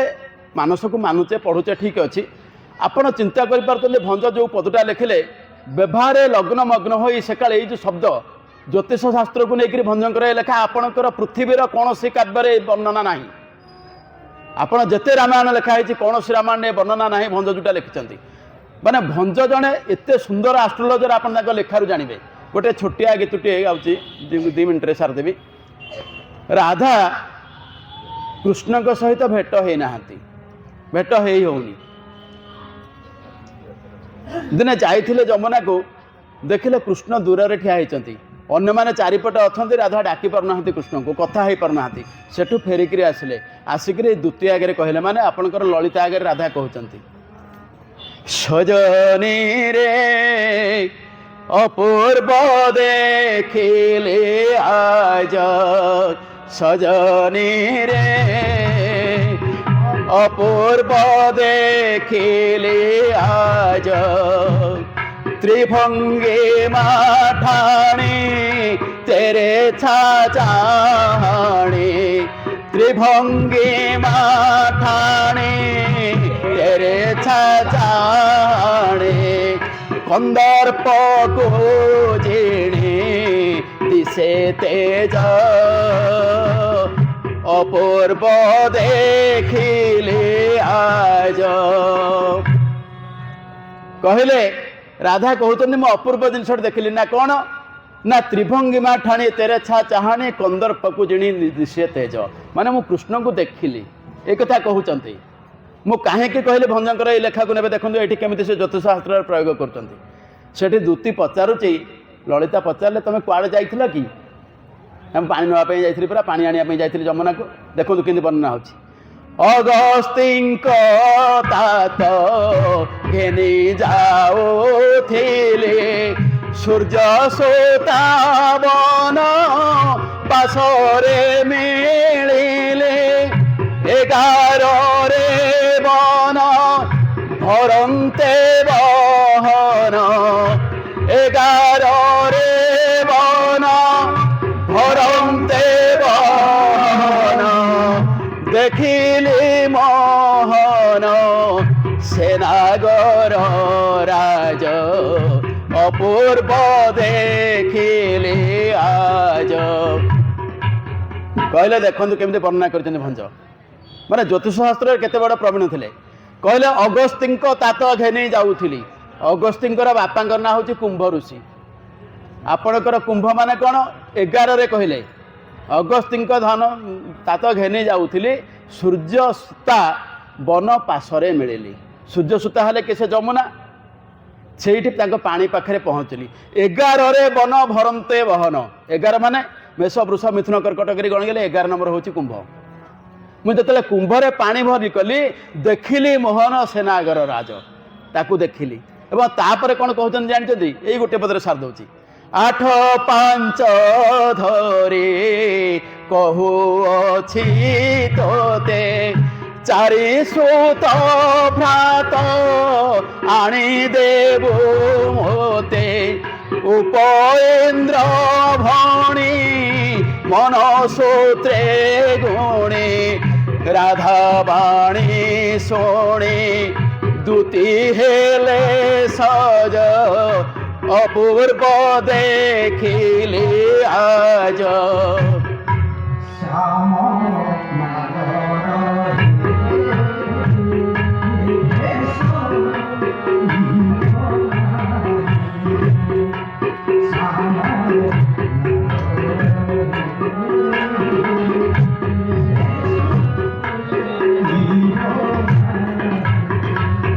କହିଲେ 8 5 ଧରି କହୁଅଛି ତୋତେ। 8 5 ହେଲା 13। 13 ନମ୍ବର ନକ୍ଷତ୍ର ହେଉଛି ହସ୍ତା। 2 ହାତକୁ ଧରିକିରି କହିବାକୁ ଗୋଟେ ହାତ ଧରିଲେ କି? ତେଣୁ ତ ହାତ ଧରିକିରି ମୁଁ କହୁଛି 4 ସୁତ ଭ୍ରାତ। 4 ସୁତ, 4 ହେଉଛି ଆପଣ ରୋହିଣୀ ନକ୍ଷତ୍ର। ରୋହିଣୀଙ୍କର ଯେଉଁ ପୁଅ ତା ଭାଇ ମାନେ ଶ୍ରୀକୃଷ୍ଣ, ଆଣିଦେବୁ ମୋତେ। ମାନେ ଦେଖନ୍ତୁ କେତେ ସୁନ୍ଦର ବ୍ୟବହାର ଭଞ୍ଜଙ୍କର। ଏଭଳି କାବ୍ୟ, ଆମ ଦୁଃଖ ଯେ ଆମେ ଓଡ଼ିଶା ଲୋକ, ଆମର ଓଡ଼ିଶାର କବି ଏଭଳି ଲେଖିଛନ୍ତି ଯାହାକୁ ଆମେ ଜାଣିପାରୁନୁ। ଆସ୍ତେ ଆସ୍ତେ ସେ ଆଲୋଚନା ହଜି ଯାଉଛି। ଆମର ପ୍ରବଚକମାନେ ତା ଉପରେ ଆଲୋଚନା ବି କରୁନାହାନ୍ତି। ରାମଚରିତମାନସଟି ସାରିଦେବେ, କାମ ସରିଲା। ତେଣୁ ଭଞ୍ଜଙ୍କର ଲେଖା ସତରେ କେହି ଲେଖିପାରିବେନି ଆଜ୍ଞା। ଗୋଟେ ଜାଗାରେ ଭଞ୍ଜ କହିଥିଲେ, ଆପଣମାନେ ସମସ୍ତେ ପଢ଼ିଥିବେ, ତରଣୀ କୂଳର ସାର କରୁଣାରୁ ନିରନ୍ତର, କହେ ଉପେନ୍ଦ୍ର ଭଞ୍ଜ ମୁଁ ହୋଇଛି ଶବଦ ସାଗର ପାର। ଶବ୍ଦ ସମୁଦ୍ର ପାର ହୋଇଥିଲେ ଭଞ୍ଜ। ଆଉ ଏମିତି କିଛି ଶବ୍ଦ ନଥିଲା ଯାହା ସେ ବ୍ୟବହାର କରିନାହାନ୍ତି। ଏତେ ବଡ଼ ପଣ୍ଡିତ ସିଏ ଲେଖିଛନ୍ତି ନା ବୈଦେହୀଶ ବିଳାସ। ସେଭଳି କାବ୍ୟ ଆଉ ଲେଖାଯାଇପାରିବନି। ତେଣୁ ଆଜି ଯେତେବେଳେ ରାମଚନ୍ଦ୍ର ଯାଉଛନ୍ତି, ମା କୈକେୟୀଙ୍କ ପାଖରେ ପହଞ୍ଚିଲେ, ବୋଲେ ମା ଗୋଟେ ପ୍ରାର୍ଥନା କରିବି ନା କ'ଣ? ନା ତୁମେ ଟିକେ ସତ୍ୟ କଲେ କହିବି। ନା କିରେ ରାମ ତୁ କହିବୁ ମୁଁ ସତ୍ୟ କରିବି କ'ଣ? ତୁ ଯାହା କହିବୁ ରାଜି। ନା ତମେ ବଦନାମ ହେବ। ନା ତୋ ପାଇଁ ବଦନାମ ହେବାକୁ ଡର ନାହିଁ। ନା ଲୋକରେ ସବୁବେଳେ ନିନ୍ଦିତ ହେବ।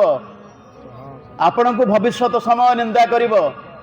କେହି କେବେ କୈକେୟୀକି ପ୍ରଶଂସା କରିବେନି, ଘର ଭଙ୍ଗା କୈକେୟୀ ବୋଲି କହିବେ। ନା ତଥାପି ରାଜି, କ'ଣ କହୁଛି କହ? ନା ମୋତେ ଟିକେ ଜଙ୍ଗଲକୁ ପଠାଇବାର ବ୍ୟବସ୍ଥା କରିବ। ଭାବୁଛନ୍ତି କେଉଁ ଭଳିଆ ପରିସ୍ଥିତି କୈକେୟୀଙ୍କର। ଏପଟେ ଚିନ୍ତା ଅଛି ପ୍ରଥମରୁ ରାମ ମରିଯିବ, ନହେଲେ ନାହିଁ ମହାରାଜା ଦଶରଥ ମରିଯିବେ। କେଉଁ ମା ଏମିତି ଜନ୍ମ ହୋଇଛି ଯିଏ କଥା ଦେଲା ହଁ ମୁଁ ତୋତେ ହଁ ପଠାଇବି। ନା କେମିତି ମା ପଠାଇବ? ନା ମୁଁ ରଜାଙ୍କ ପାଖରେ ଯାଇକରି ଜିଗର କରିବି ଭରତକୁ ରାଜା କରନ୍ତୁ। ପୁଅକୁ ମାରିବାକୁ ହବ। ଇଏ ହେଉଛି ରାମାୟଣର ନିର୍ଯାସ। ପୁଅକୁ ମରଣ ମୁଖକୁ ଠେଲିକରି ରାମଚନ୍ଦ୍ରଙ୍କୁ ପଠାଯିବ ଜଙ୍ଗଲ ଭିତରକୁ, ଏବଂ ରଜା ନଥିବେ, ଦଶରଥ ସେ ବଞ୍ଚିଯିବେ। ଏଭଳି ଚିନ୍ତା କେହି କରିପାରିବେନି। ମା କୈକେୟୀ ସେଇ ଜିନିଷ ଆଜି କରିବାକୁ ଯାଉଛନ୍ତି। ମାନେ ଭାବି ହବନି ରାମାୟଣର ଏଇ ଚରିତ୍ର। ଆଜ୍ଞା କ'ଣ କହିଲେ?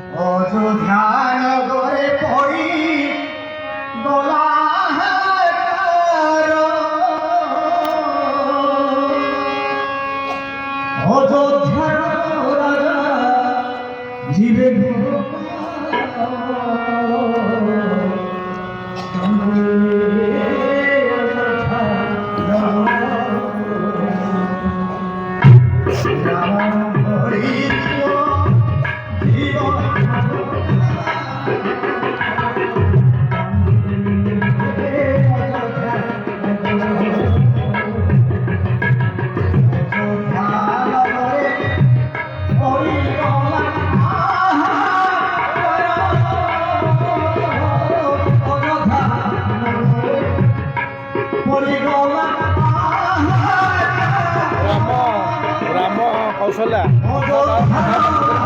ମୋତେ କହିଦେବେ ଆଉ।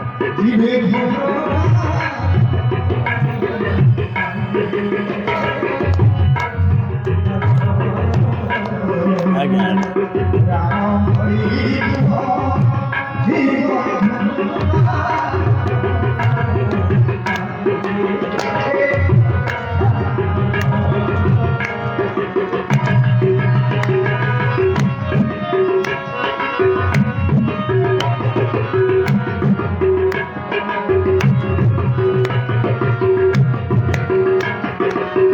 ହାତ ଟିକେ ଦବା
साढ़े 10टा जाए गल हेनी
आज कैकेयी राजी होती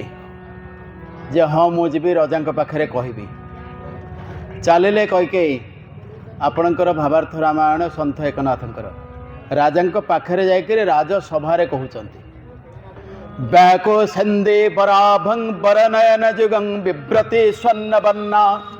राजानेक सागत्वा कैकेयी वदत् सज्जन सभा मध्ये राजा रामाभिषेको विरमतु नितरं निष्कलंक कुलेस्मिन् भूपुत्री जस्य भार्या सच भवति कथं भूपति रामचंद्र बैकोसंधि बराभं बरनयन जुगं बिभ्रति स्वर्णवर्णा बैकोस माने प्रस्फुटित प्रस्फुटित पद्म भली जहाँकर मुखमंडल एवं सुंदर वर्ण बिभ्रति स्वर्णवर्णा सुना भली जलुचंद जहाँकर शरीर से कैकेयी राजा पाखरे जाई सभा भितर सीधा कहले राजा को हे राजा राम राजा रामाभिषेको विरमतु नितरं रामंकर अभिषेक आपण निवृत्त हुंतु कहीं निवृत्त हे ना निष्कलंक कुलेस्मिन् एटा हूँ निष्कलंक कुल सूर्यवंश ये कूल कलंक लगिज ना कहीं कलंक लगिज ନା ଭୂପୁତ୍ରୀ ଯଶ ଭାର୍ଯ୍ୟା ରାମଚନ୍ଦ୍ରର ସ୍ତ୍ରୀ ହେଉଛି ପୃଥିବୀର ଝିଅ। ରାମଚନ୍ଦ୍ର ଯଦି ପୃଥିବୀ ପତି ହେଇଯିବ ସେ କ'ଣ ଶାଶୁକୁ ବିବାହ କରିବ? ସତ ଭବତି କଥଂ ଭୂପତି ରାମଚନ୍ଦ୍ର। ଆଉ କାହାର କିଛି ଆଜ୍ଞା ଉତ୍ତର ଦେବାକୁ ନାହିଁ। ତାକୁ ସମର୍ଥନ କରିକିରି ଆପଣଙ୍କର ଭଞ୍ଜ ଲେଖିଛନ୍ତି। ଆଉ କୌଣସି କାବ୍ୟକାର କେଉଁ ଜାଗାରେ ଆକୁ ସମର୍ଥନ କରିକିରି କିଛି ଲେଖି ନାହାନ୍ତି। ସେ କହୁଛନ୍ତି ଦଶରଥଙ୍କୁ, ଖାଲି ଏଇଥିପାଇଁ କହୁନି, ବଡ଼ ସୁନ୍ଦର ଭାବରେ ଯୁକ୍ତି କରିକିରି କହୁଛନ୍ତି। ବସୁଧାପତି ପଦରାମେ ଉଚିତ ନୁହେଁ ସେ ଜାମାତା ତାର ବନେ ହରୁ ଦିନ 14 ବରଷ ପୁତ୍ର ରାଜା ହେଉ ମୋର ବାମା ବଚନ ଶୁଣି ବିଜ୍ଞାନ ସେ ଜ୍ଞାନେ କହେ ବାଣୀ ବାମା ବଚନ ଶୁଣି। ଭଞ୍ଜ ଲେଖିଲେ ଯେହେତୁ ସେ ପୃଥିବୀର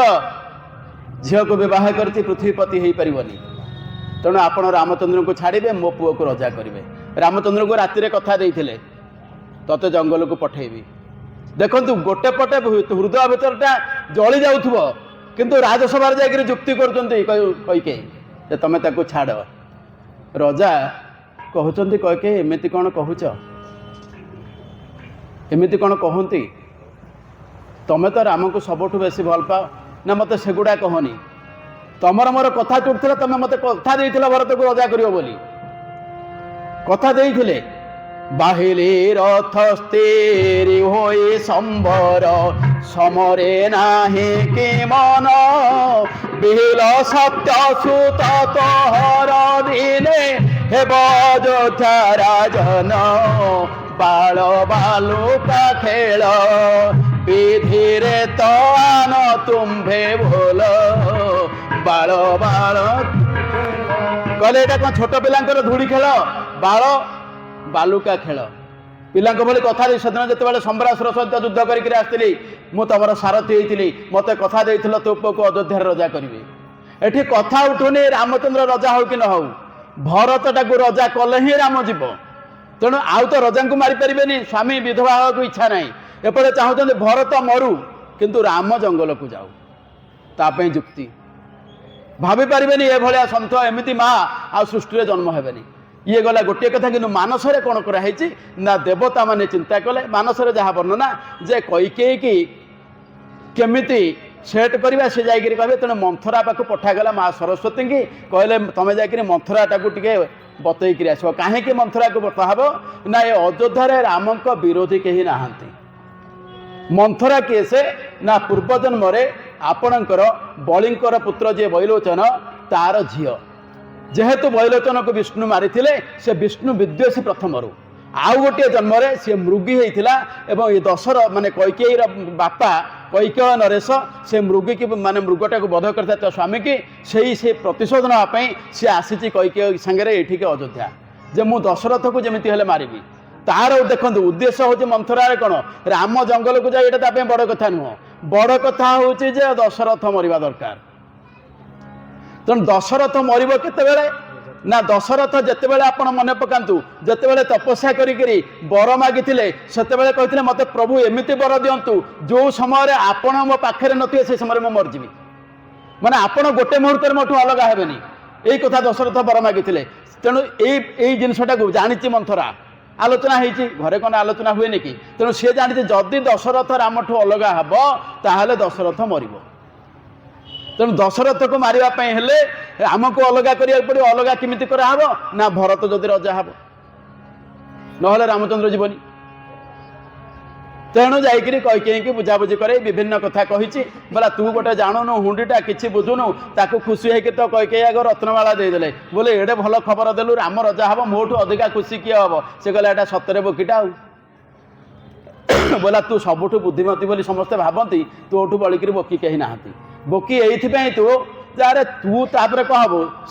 ଯିଏ ରାଜମାତା କିଏ ହେବ? କୌଶଲ୍ୟା।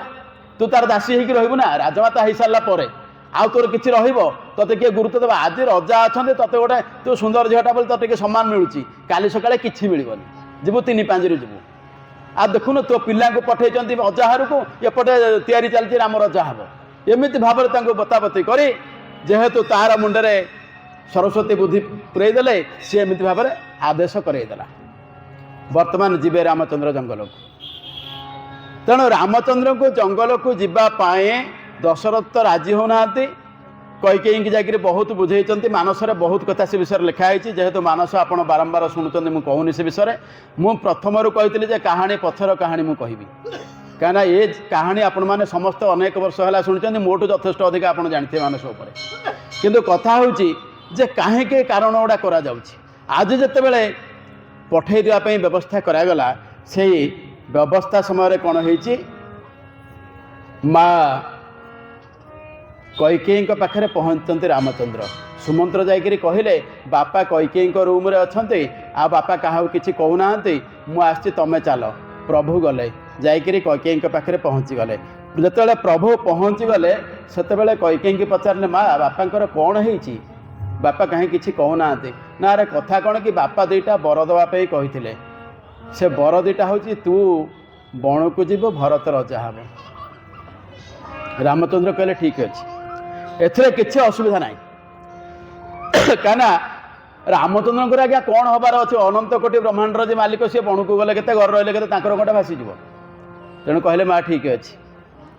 तांको सांगे राजी हो चलने कौशल्या पाखु कौशल्या को कहले बोले माँ एमती एमती कौशल्या कहले अरे बाबा केते तू रजा हबु कि ना माँ से जिनसटा बदली गलानी मोर रजा हबार नाही ना कहीं रजा हबनी ना रजा हबनी एइथिपई जे बापा आदेश बदल ना कहीं आदेश बदलला ना बापा कहले मु 14 वर्ष जंगल को जी भरत रजा हब ना बापा एकुटिया कहते ना ना एकुटिया ना माँ कैकेयी भी कहते ना जदि माँ भी कहीदे बापा कहते तू जंगल को पला एवं एठी कौशल्या गोटे कथा कहते रामरे तू सीना जंगल को पलैबू ए अयोध्याटा बोधे भाग्यहीन जे तो भाया पुओ ये सम्राट हवा कथा तू जंगल को जाऊँ आ जंगलटा बहुत भाग्यवती कहीं तू सेठिकी जीव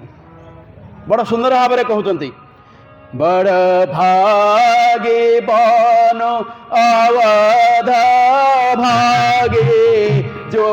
रघुवंश तिलक तुम त्यागे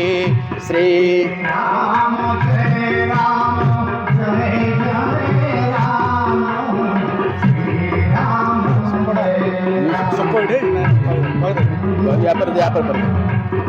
जो सूत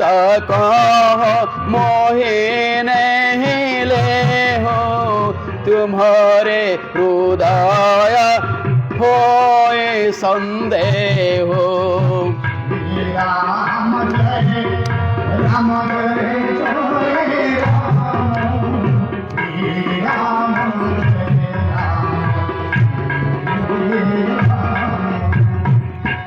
एभली कथबार्ता सरी माँ ठारू आदेश पाई जाऊँच लक्ष्मण आसिले लक्ष्मण जिते शुणिले विरक्त हो कहले कहले रजा को जाई पचारि एमती गोटे कौन आदेश देला काली तो कथा थिला आज कौन कथा बदलीगला स्वाभाविक भाव में शेषदेव टे विरक्त हो जाती शीघ्र रामचंद्र को बुझाई कहले किसी चिंता करना आम कथा हाँ यही समय माँ सीता अपेक्षा कर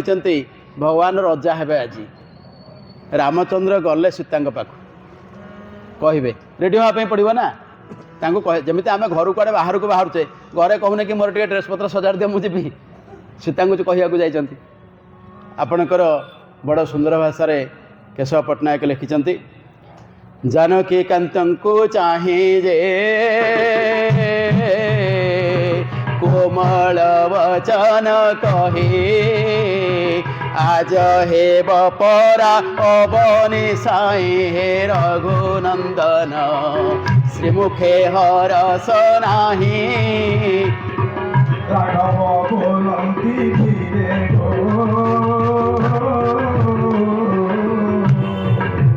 सभी जानो नाहू धीरे भरत नृपति हे बराज रे रामार तनु मोहि जीति कन घोरे कि कह को दंड धर हे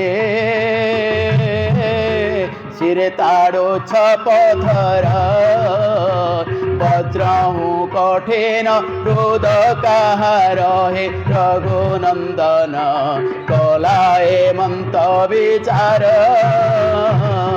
ସୁହରିତି ବିପରୀତ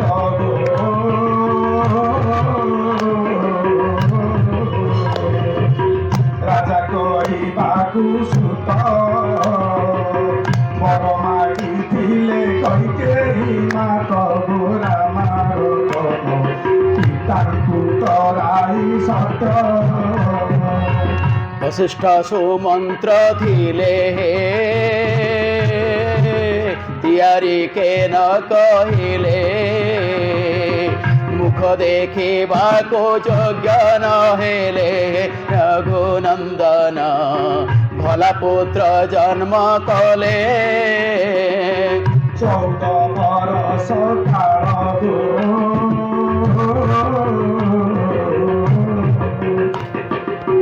ପିନ୍ଧିବି ଗୁପ୍ତ ବଳକାର ନିଧି ବୁଲୁଥିବି ପର୍ବତ ମାଳ ରାମାର କର୍ମ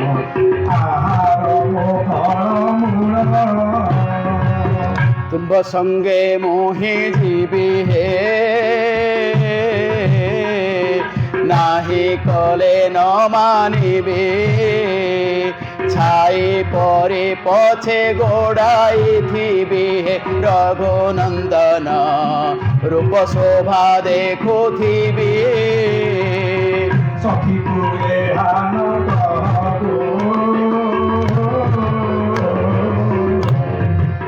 ଶାଶୁ ପାତେ ଚିତ ଦିଅ ଭଗିନୀ ମାନଙ୍କ ମନକୁ ନିଅ ରାମାର ଶ୍ୱଶୁରଙ୍କୁ ସେ ବୁଝାଅ ଯେତେ ଋଷି ପୂର୍ବେ ଥିଲେ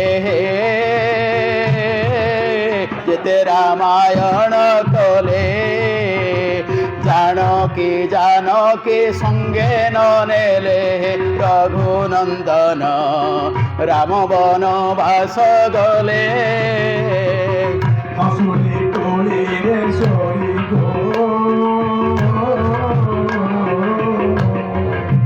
ନିଦ ଯେ ଆସଇ ନାହିଁ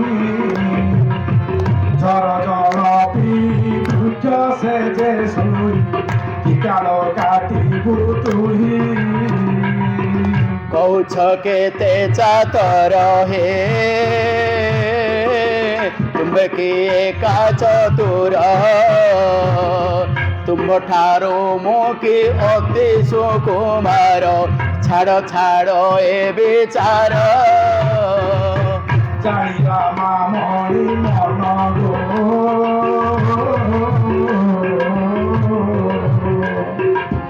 ଭାସିଲେ ଆସମୋଧନ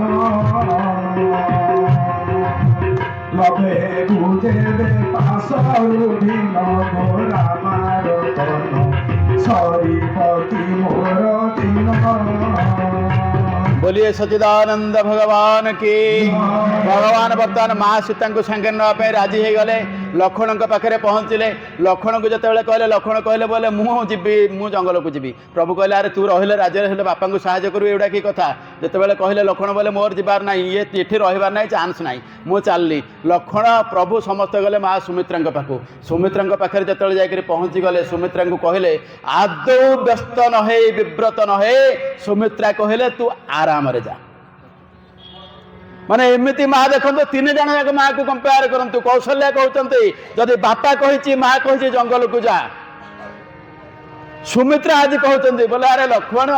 जंगल अयोध्या कौन कि अयोध्या आउ कौटी रहा जो राम रही सेटा कि अयोध्या एटा अयोध्या होकर रही सुमित्रा कहते देखो मानस आपंकर सुंदर भाव से कहते अवधता जहाँ राम निवासो तहाँ दिवस जहाँ भानो प्रकाशो श्री राम जय राम जय जय राम जय राम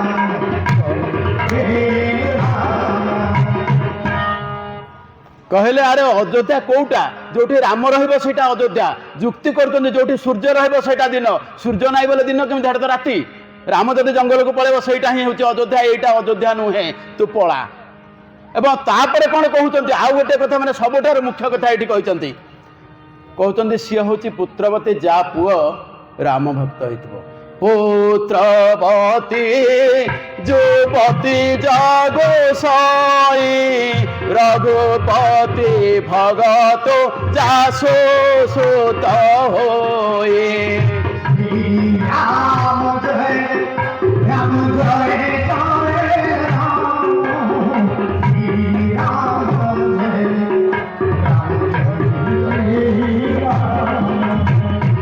जेतेबेले बाहरिले कौशल्या कहते माँ सीता को शाशु तो जहाँ पदे बुझे छाड़े जंगल भितर को जाते भंज देखु केते सुंदर भाव में बुझे विपिन रे पिन उरजा पूर्व द्रव्य देखिन मागिबो बेनि सहोदर मध्यरे आदर विपथरे करुथिबो बाष्पे तिन्तिलाउर बाणे स्फुरे कंठु तांकर बाष्पे तिन्तिलानीर कहले जंगल भितर को जीवु मारे दी भाई भितर संपर्कटा टिके भल रखिथु कहला बेलू आखि छल छल हो लुह गुड़ाक पड़गला छाती उपर कांदुंट माँ कौशल्या किंतु सुमित्रा से कथा करना से आउ गोटे कथा कहते लक्ष्मण को चाहिए कहले अरे लक्ष्मण तू जो जीवु कौन करू जाचु बोइले सौमित्रा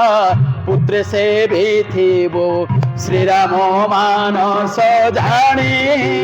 विनिद्रे सर्प की हरिबो होई धनुषर पाणी बधु जाऊछि बने बड़ माया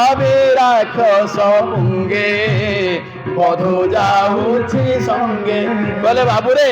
रामचंद्र सीतार मन जानिक सेवा करूँ आउ विनिद्र सर्वसर्वरी तू होइबू कौन सी राति शोबू ना धनुषर धरिकी जगिबू बधु जाऊँगी संगे आम घर बोहू जाऊँगी जंगल को तेणु ताकू जगिबा दायित्व तोर असुर गुड़ाक अच्छा जंगल भितर ये भाव में पठेले आउ गोटे कथा कहते जहाँ वाल्मीकि कहते लक्ष्मण को कहते माँ सुमित्रा तू कौन जानमु ते बुझे दौच आज रामं दशरथं विद्धि माँ विद्धि जनकात्मजं अयोध्यात विद्धि गच्छ तत्जात सुखम कहले बाबूरे तू कौन करू नाम रामं दशरथं विद्धि राम को दशरथ बोली भावबू आ माँ हूँ जानकी यहाँ बुझबू अयोध्या हूँ जंगल से अनुसार से जाकर चलू एमाने चलले प्रथम दिन बहुत लोक सांगे जाइए तमसा नदी कूल पहुँचले ये आपणकर बेल हम कि ना शेषे गायदेव आज्ञा 15-20 मिनट ना चलो तो 15 मिनट बेसी ना 15 मिनट भितर कवर प्रश्न आज्ञा ठीक अच्छे कांदी कौशल्या देई कहा बोले जीवु मोर भूपोई रामचंद्र मुते जीवु तू कहा दे रामचंद्र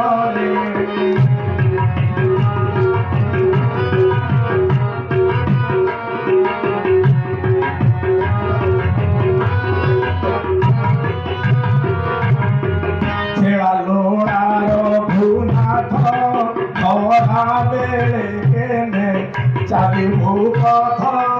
आसर धीरे मोर क्षीण उदरी संगत दासर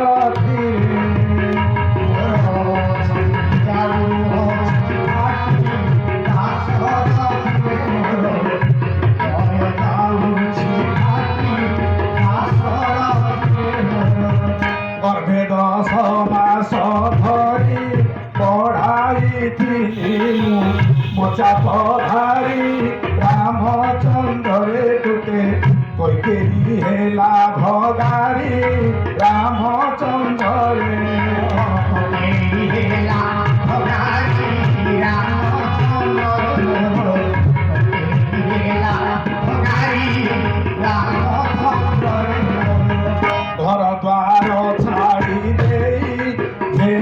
ଯିବୁ ସଙ୍ଗେ ଭାବି ଯା ଭାଇ ରାମଚନ୍ଦ୍ରରେ ମୋତେ କାହାକୁ ତୁ ଦେବୁ ନେଇ ରାମଚନ୍ଦ୍ରରେ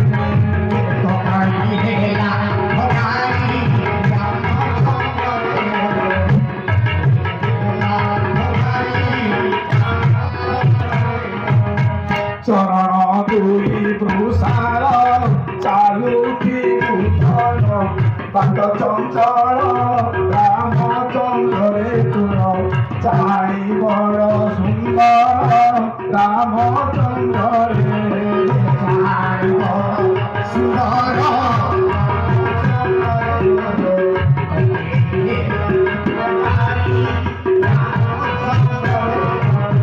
ଛତ୍ରବୀର ରଘୁନାଥ ଛାରଥି ବୋଲେ ବନକୁ ଗତ ଦାଶରଥିରେ ମୋତେ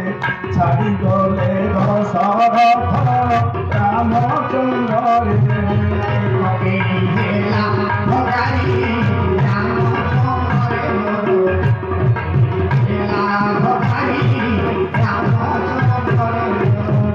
ଯୁବା ବୟସ ମୋ ପୁଅ ଜଞ୍ଜାଳି ଅଟନ୍ତି ଜନକ ଝିଅ ରାମଚନ୍ଦ୍ରରେ ଯାଇ ବନେ ପୋଛୁଥି ବେଲୁହ ରାମଚନ୍ଦ୍ରରେ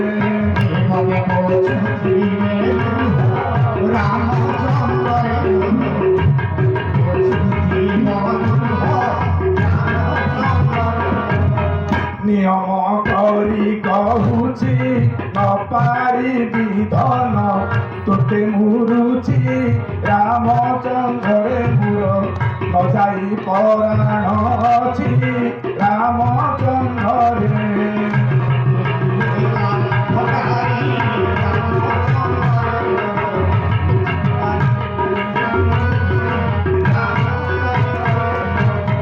ଟିକା ଦେଇଥିଲେ ପିତା ତୋପ ଖୋଳାଇଲା କୈକେୟୀ ମାତା ରାମଚନ୍ଦ୍ରରେ ତୋତେ ତାକି ରହିଛି ବିଧାତା ରାମଚନ୍ଦ୍ରରେ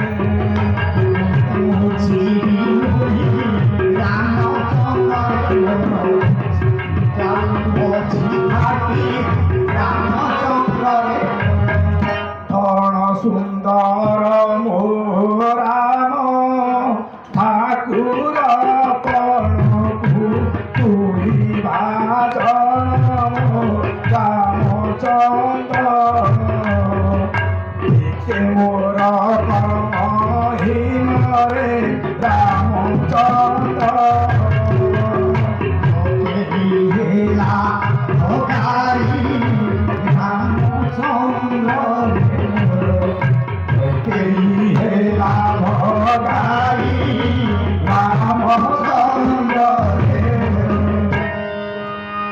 ପ୍ରଥମ ଦିନ ତମସା ନଦୀ କୂଳରେ ପହଞ୍ଚିଲେ ସାଙ୍ଗରେ ଅଯୋଧ୍ୟାର କିଛି ଲୋକ ଅଛନ୍ତି। ରାତିରେ ସୁମନ୍ତ୍ରକୁ କହିଲେ ଯେ ସେମାନେ ଶୋଇପଡ଼ିଛନ୍ତି, ସେହି ସମୟରେ ଚାଲନ୍ତୁ ଆମେ ପଳେଇବା, କାହିଁକିନା ଏମାନେ ଆମକୁ ଛାଡ଼ିବେ ନାହିଁ। ସେଭଳି ଭାବରେ ଲୁଚିକିରି ଗଲେ। ତାପରଦିନ ଶୃଙ୍ଗବେରପୁରରେ ପହଞ୍ଚିଲେ। ସେଠି ଗଙ୍ଗା ନଦୀରେ ସ୍ନାନ କଲେ, ଗଙ୍ଗାକୁ ପ୍ରଣାମ କଲେ। ଯେତେବେଳେ ରାମଚନ୍ଦ୍ର କଥା ହେଉଛନ୍ତି ଗୁହକ ସହିତ ସେ ଶୃଙ୍ଗବେରପୁରରେ, ସେହି ସମୟରେ ଖବର ପହଞ୍ଚିଗଲା କାହା ପାଖରେ ନା କୈବର୍ତ୍ତ ପାଖରେ ଯେ ପ୍ରଭୁ ଆସିଛନ୍ତି, କୈବର୍ତ୍ତ ପାର କରାଇବ। କୈବର୍ତ୍ତ ଯାଇକରି କହିଲା ଗୁହକକୁ, କହିଲା ପ୍ରଭୁ ଗୋଟିଏ କାମ କରିବେ ନା କ'ଣ ନା ଆପଣଙ୍କୁ ଥରେ ବର୍ଷା ରାତିରେ ମୁଁ ପାରି କରାଇଥିଲି ମୋର ଏଇ ଭଙ୍ଗା ଡଙ୍ଗାରେ। ନା ହଁ। ନା ଆପଣ ମୋତେ କଥା ଦେଇଥିଲେ ଯେତେବେଳେ ଦରକାର ପଡ଼ିବ ଟିକେ ସାହାଯ୍ୟ କରିବେ। ନା ହଁ। ନା ଆଜି ସେଇ ଦରକାରଟା ପଡ଼ିଛି ଟିକେ ସାହାଯ୍ୟ କରିବେ। ନା କ'ଣ କରିବି ନା ଯେତେକ ଡଙ୍ଗା ଅଛି କାଲି କେହି ଘାଟରେ ରହିବେନି, ପ୍ରଥମ ନିୟମ। ଆଉ ମୁଁ ଯାହା କରିବି ତାପରେ ଆପଣ କିଛି କହିବେନି। ଆଉ ଯେତେବେଳେ ହଁ କରିଦେଲେ ଗୁହକ ହେଉଛନ୍ତି ଶୃଙ୍ଗବେରପୁରର ରଜା ନା, ଇଏ ତାରି ଅଧୀନରେ ଅଛନ୍ତି। ଯେତେବେଳେ ଗୁହକ ହଁ କରିଦେଲେ, ଆଜ୍ଞା ଡଙ୍ଗା ଅଛି, ପ୍ରଭୁ ଡାକିଲେ, ଲକ୍ଷ୍ମଣ ଡାକୁଛନ୍ତି, ଶୁଣିଲେନି। ଆପଣମାନେ ସମସ୍ତେ ଏ କାହାଣୀ ଜାଣିଥିବେ। ଯେତେବେଳେ ଡାକୁଛି ତାକୁ କହୁଛନ୍ତି ଆରେ ତୁ କ'ଣ ବଧିରଟା କି ଶୁଣୁନୁ, ସେତେବେଳେ କେମିତି କହୁଛନ୍ତି ବଧିର ନୁହ ହେ ବୀର ବୋଇଲା ତହୁ ଧୀବର ଶୁଣିଲେଣି ପଥରେ ପଥର ବଳା ବାଲି ପଡ଼ି ତୋ ଚରଣ ଆଶଙ୍କା ପୂଜେଣୁ ନୌକା নাই কাহেলে বুড়িব ভেড়া নতিয়ে মোসে কুটুম্ব বসাইন দেবী পাদ অধোই নাব କହିଲା ମୁଁ ବଧିର ନୁହେଁ କିନ୍ତୁ ଖବର ପାଇଲି ତମର କ'ଣ ପାଦ ଧୂଳି ପଡ଼ିକିରି ସେ ସ୍ତ୍ରୀ ହେଇଗଲା ପଥରଟେ ଯଦି ମୋ ଟଙ୍କା କାହାର ଅଭିଶପ୍ତ ହେଇଥିବ ଆପଣଙ୍କର ପାଦ ଧୂଳି ପଡ଼ିଲେ ହେଇଯିବ ତେଣୁ ମୁଁ ପାଦଟାକୁ ଧୋଇକିରି ପକେଇବି ଭଗବାନ କହିଲେ ଠିକ୍ ଅଛି ଯଦି ପାଦ ଧୋଇବାକୁ କହୁଛୁ ଧୋଇଦେବୁ ଏଇଟା ଗୋଟେ ନୂଆ କଥା କ'ଣ ଭଗବାନ ଜାଣିଛନ୍ତି ଇଏ କିଏ ସେ ସିଏ ବି ଜାଣିଛି ଭଗବାନ କିଏ ସେ ବଢ଼ାଇ ଦେଲେ ପୟର ଭାବଗ୍ରାହୀ ରଘୁବୀର ପୟରେ ଖେଳିତ କରି ବସନେ ପୋଛି ବ୍ରହ୍ମାରେ ଧୌତ ଯେ ପଦ ନହିଛି ଶିବେ ବିଷାଦ ନ ପାଇ ଚରଣାମୃତ ପାନ କୋଇଛି ବେଗାନେ କହି ଭକ୍ତ ରହିଲା ବିଶ୍ୱପତି ପ୍ରଭାବନ ନାମ ରହିଲା ଆଜ୍ଞା ଯେତେବେଳେ ପାଦଟାକୁ ଧୋଇଦେଲା ତାପରେ ପୋଛିଦେଲା ପ୍ରଭୁ କହିଲେ ବୋଲେ ଏଥର ଯିବି ନା କେମିତି ହବ ତମେ ଯଦି ପୁଣି ଗୋଡ଼ ତଳେ ପକେଇଦେବ ଫେରେ ବାଲି ଲାଗିଯିବ ନା ନାହିଁ ତେଣୁ ତମେ ତଳେ ଠିଆ ହେବାର ଚାନ୍ସ ନାହିଁ ନା କ'ଣ କରିବୁ ନା ମୁଁ କାନ୍ଧେଇକି ନେବି ଡଙ୍ଗା ଉପରକୁ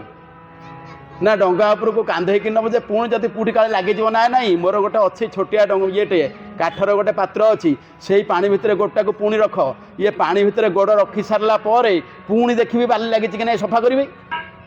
ସେ ପାଣି ରହିବ ସେଇଥିରେ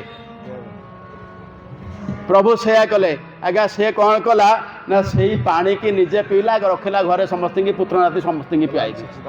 ବୋଲିଏ ସଚିଦାନନ୍ଦ ଭଗବାନ କି କହିଲା ଇଏ ପାଣି ଯିଏ ପାଇଯିବ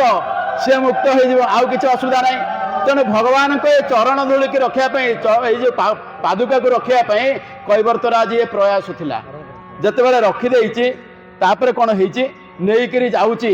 ଡଙ୍ଗା ଭିତରକୁ ନେଇଗଲା ବସେଇଦେଲା ଆଜ୍ଞା ତିନି ଜଣକୁ ବସେଇକି ମଝି ସମୁଦ୍ରକୁ ନେଇଗଲା ଗିରି ଗଙ୍ଗା ନଦୀ ମଝିରେ କିରି ବୁଲେଇଲା ଆପଣମାନେ ଜାଣିଥିବେ ଶୀଘ୍ର ମାଆ ମାନଙ୍କୁ ବାନ୍ତି ଲାଗେ ଏ ଯେଉଁ ଗାଡ଼ି ଫାଡ଼ିରେ ଯାଉଥିବେ ଆପଣ ଦେଖିବେ ମାଆ ମାନଙ୍କୁ ବେଗି ବାନ୍ତି ଲାଗିବ ନା ପୁରୁଷ ଲୋକକୁ ଏତେ ଶୀଘ୍ର ଲାଗେନି ମା ସୀତାଙ୍କୁ ଯେତେବେଳେ ଟିକେ ବାନ୍ତି ଲାଗିଲା ବୋଲେ ଆରେ ଦେବର ଇଏ କ'ଣ କରି ଏତେ ଜୋରେ କ'ଣ ଡଙ୍ଗାଟାକୁ ବୁଲାଉଛୁ ତାପରେ ତୁ କୁଆଡ଼େ କୂଳ ଆଡ଼କୁ ନେଉନୁ କି କୁଆଡ଼େ ନେଉନି ଏଠି କ'ଣ ତ ଏମିତି ବୁଲାଉଛୁ ନା ମା ଗୋଟେ କଥା କହିବି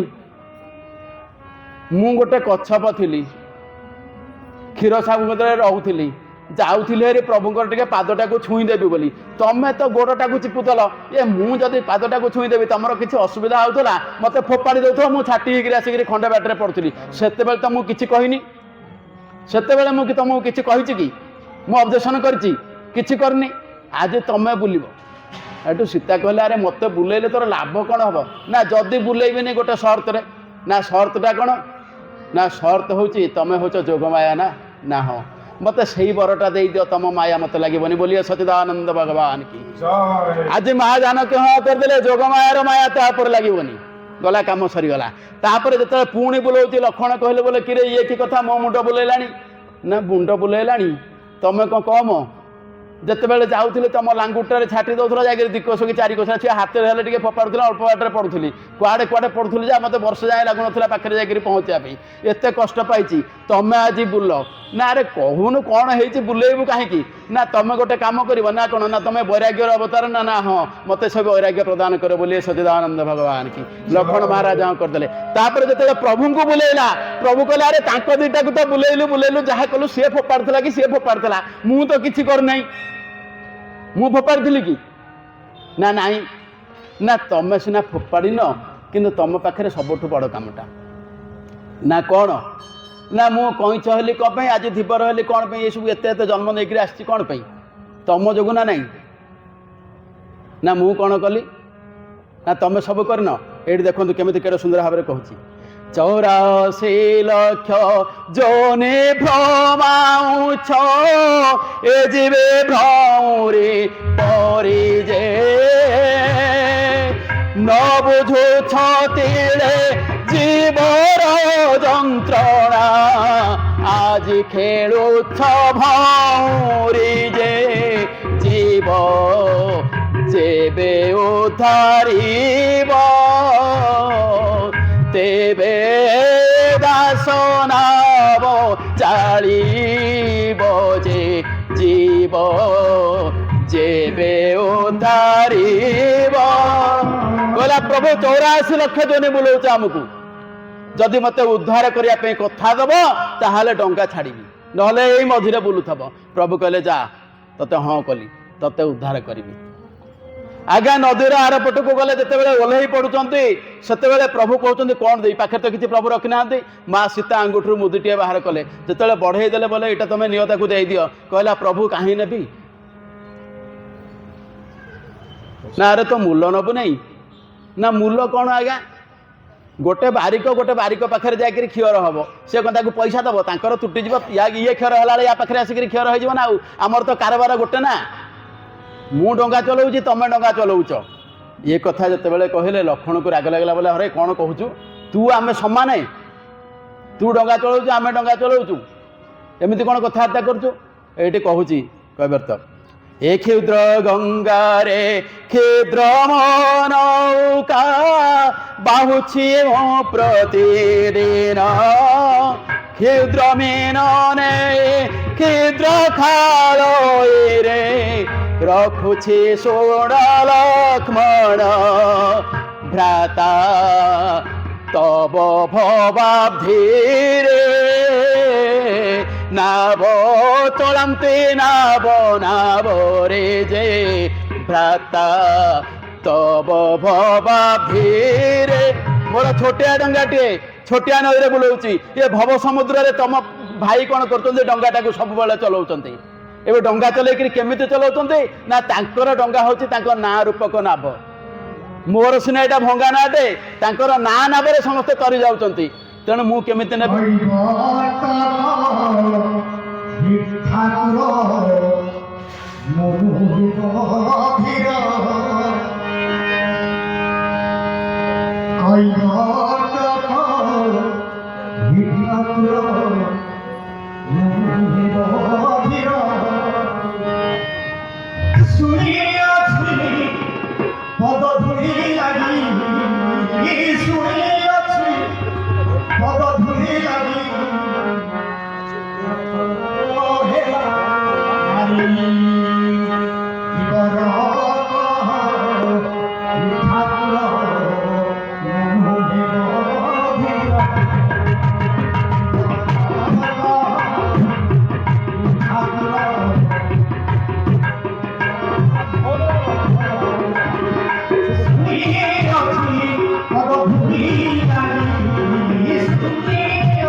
କିନ୍ତୁ ମୁଁ ଶୁଣିଛି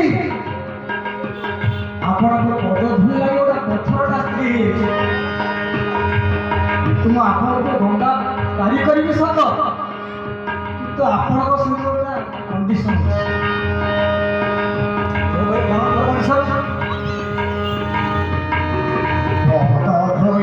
ପ୍ରଭୁ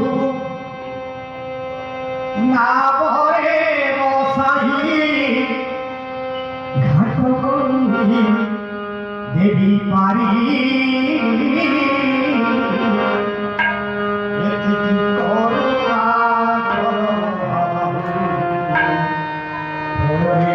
ବୁଝି କର।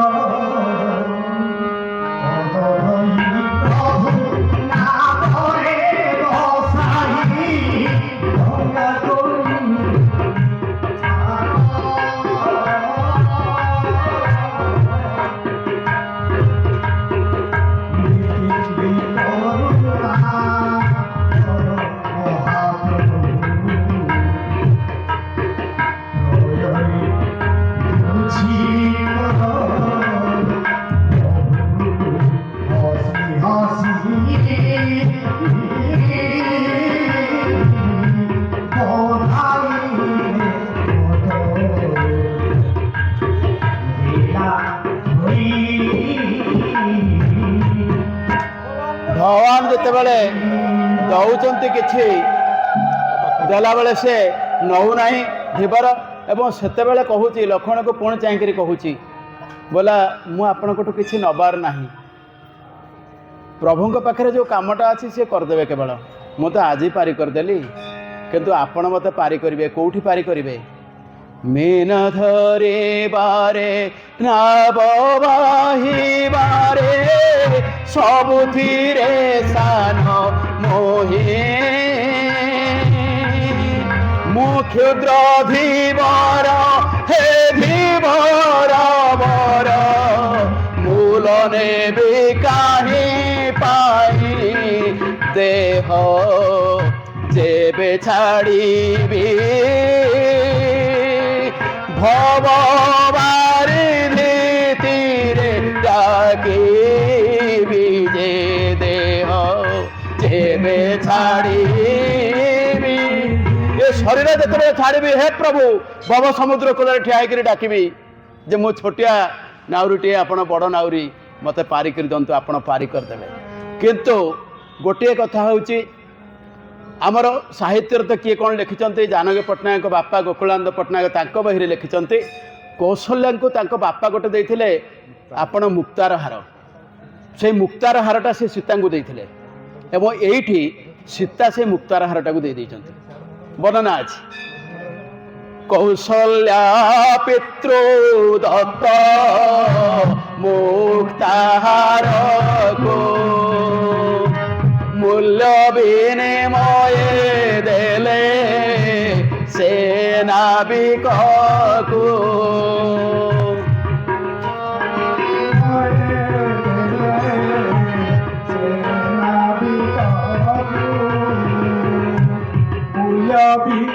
तुरंता शत्रुघ्न लाल की, भातृभक्त भरत महाराज की, आदिर सत्संग की, बोले हर हर महादेव की।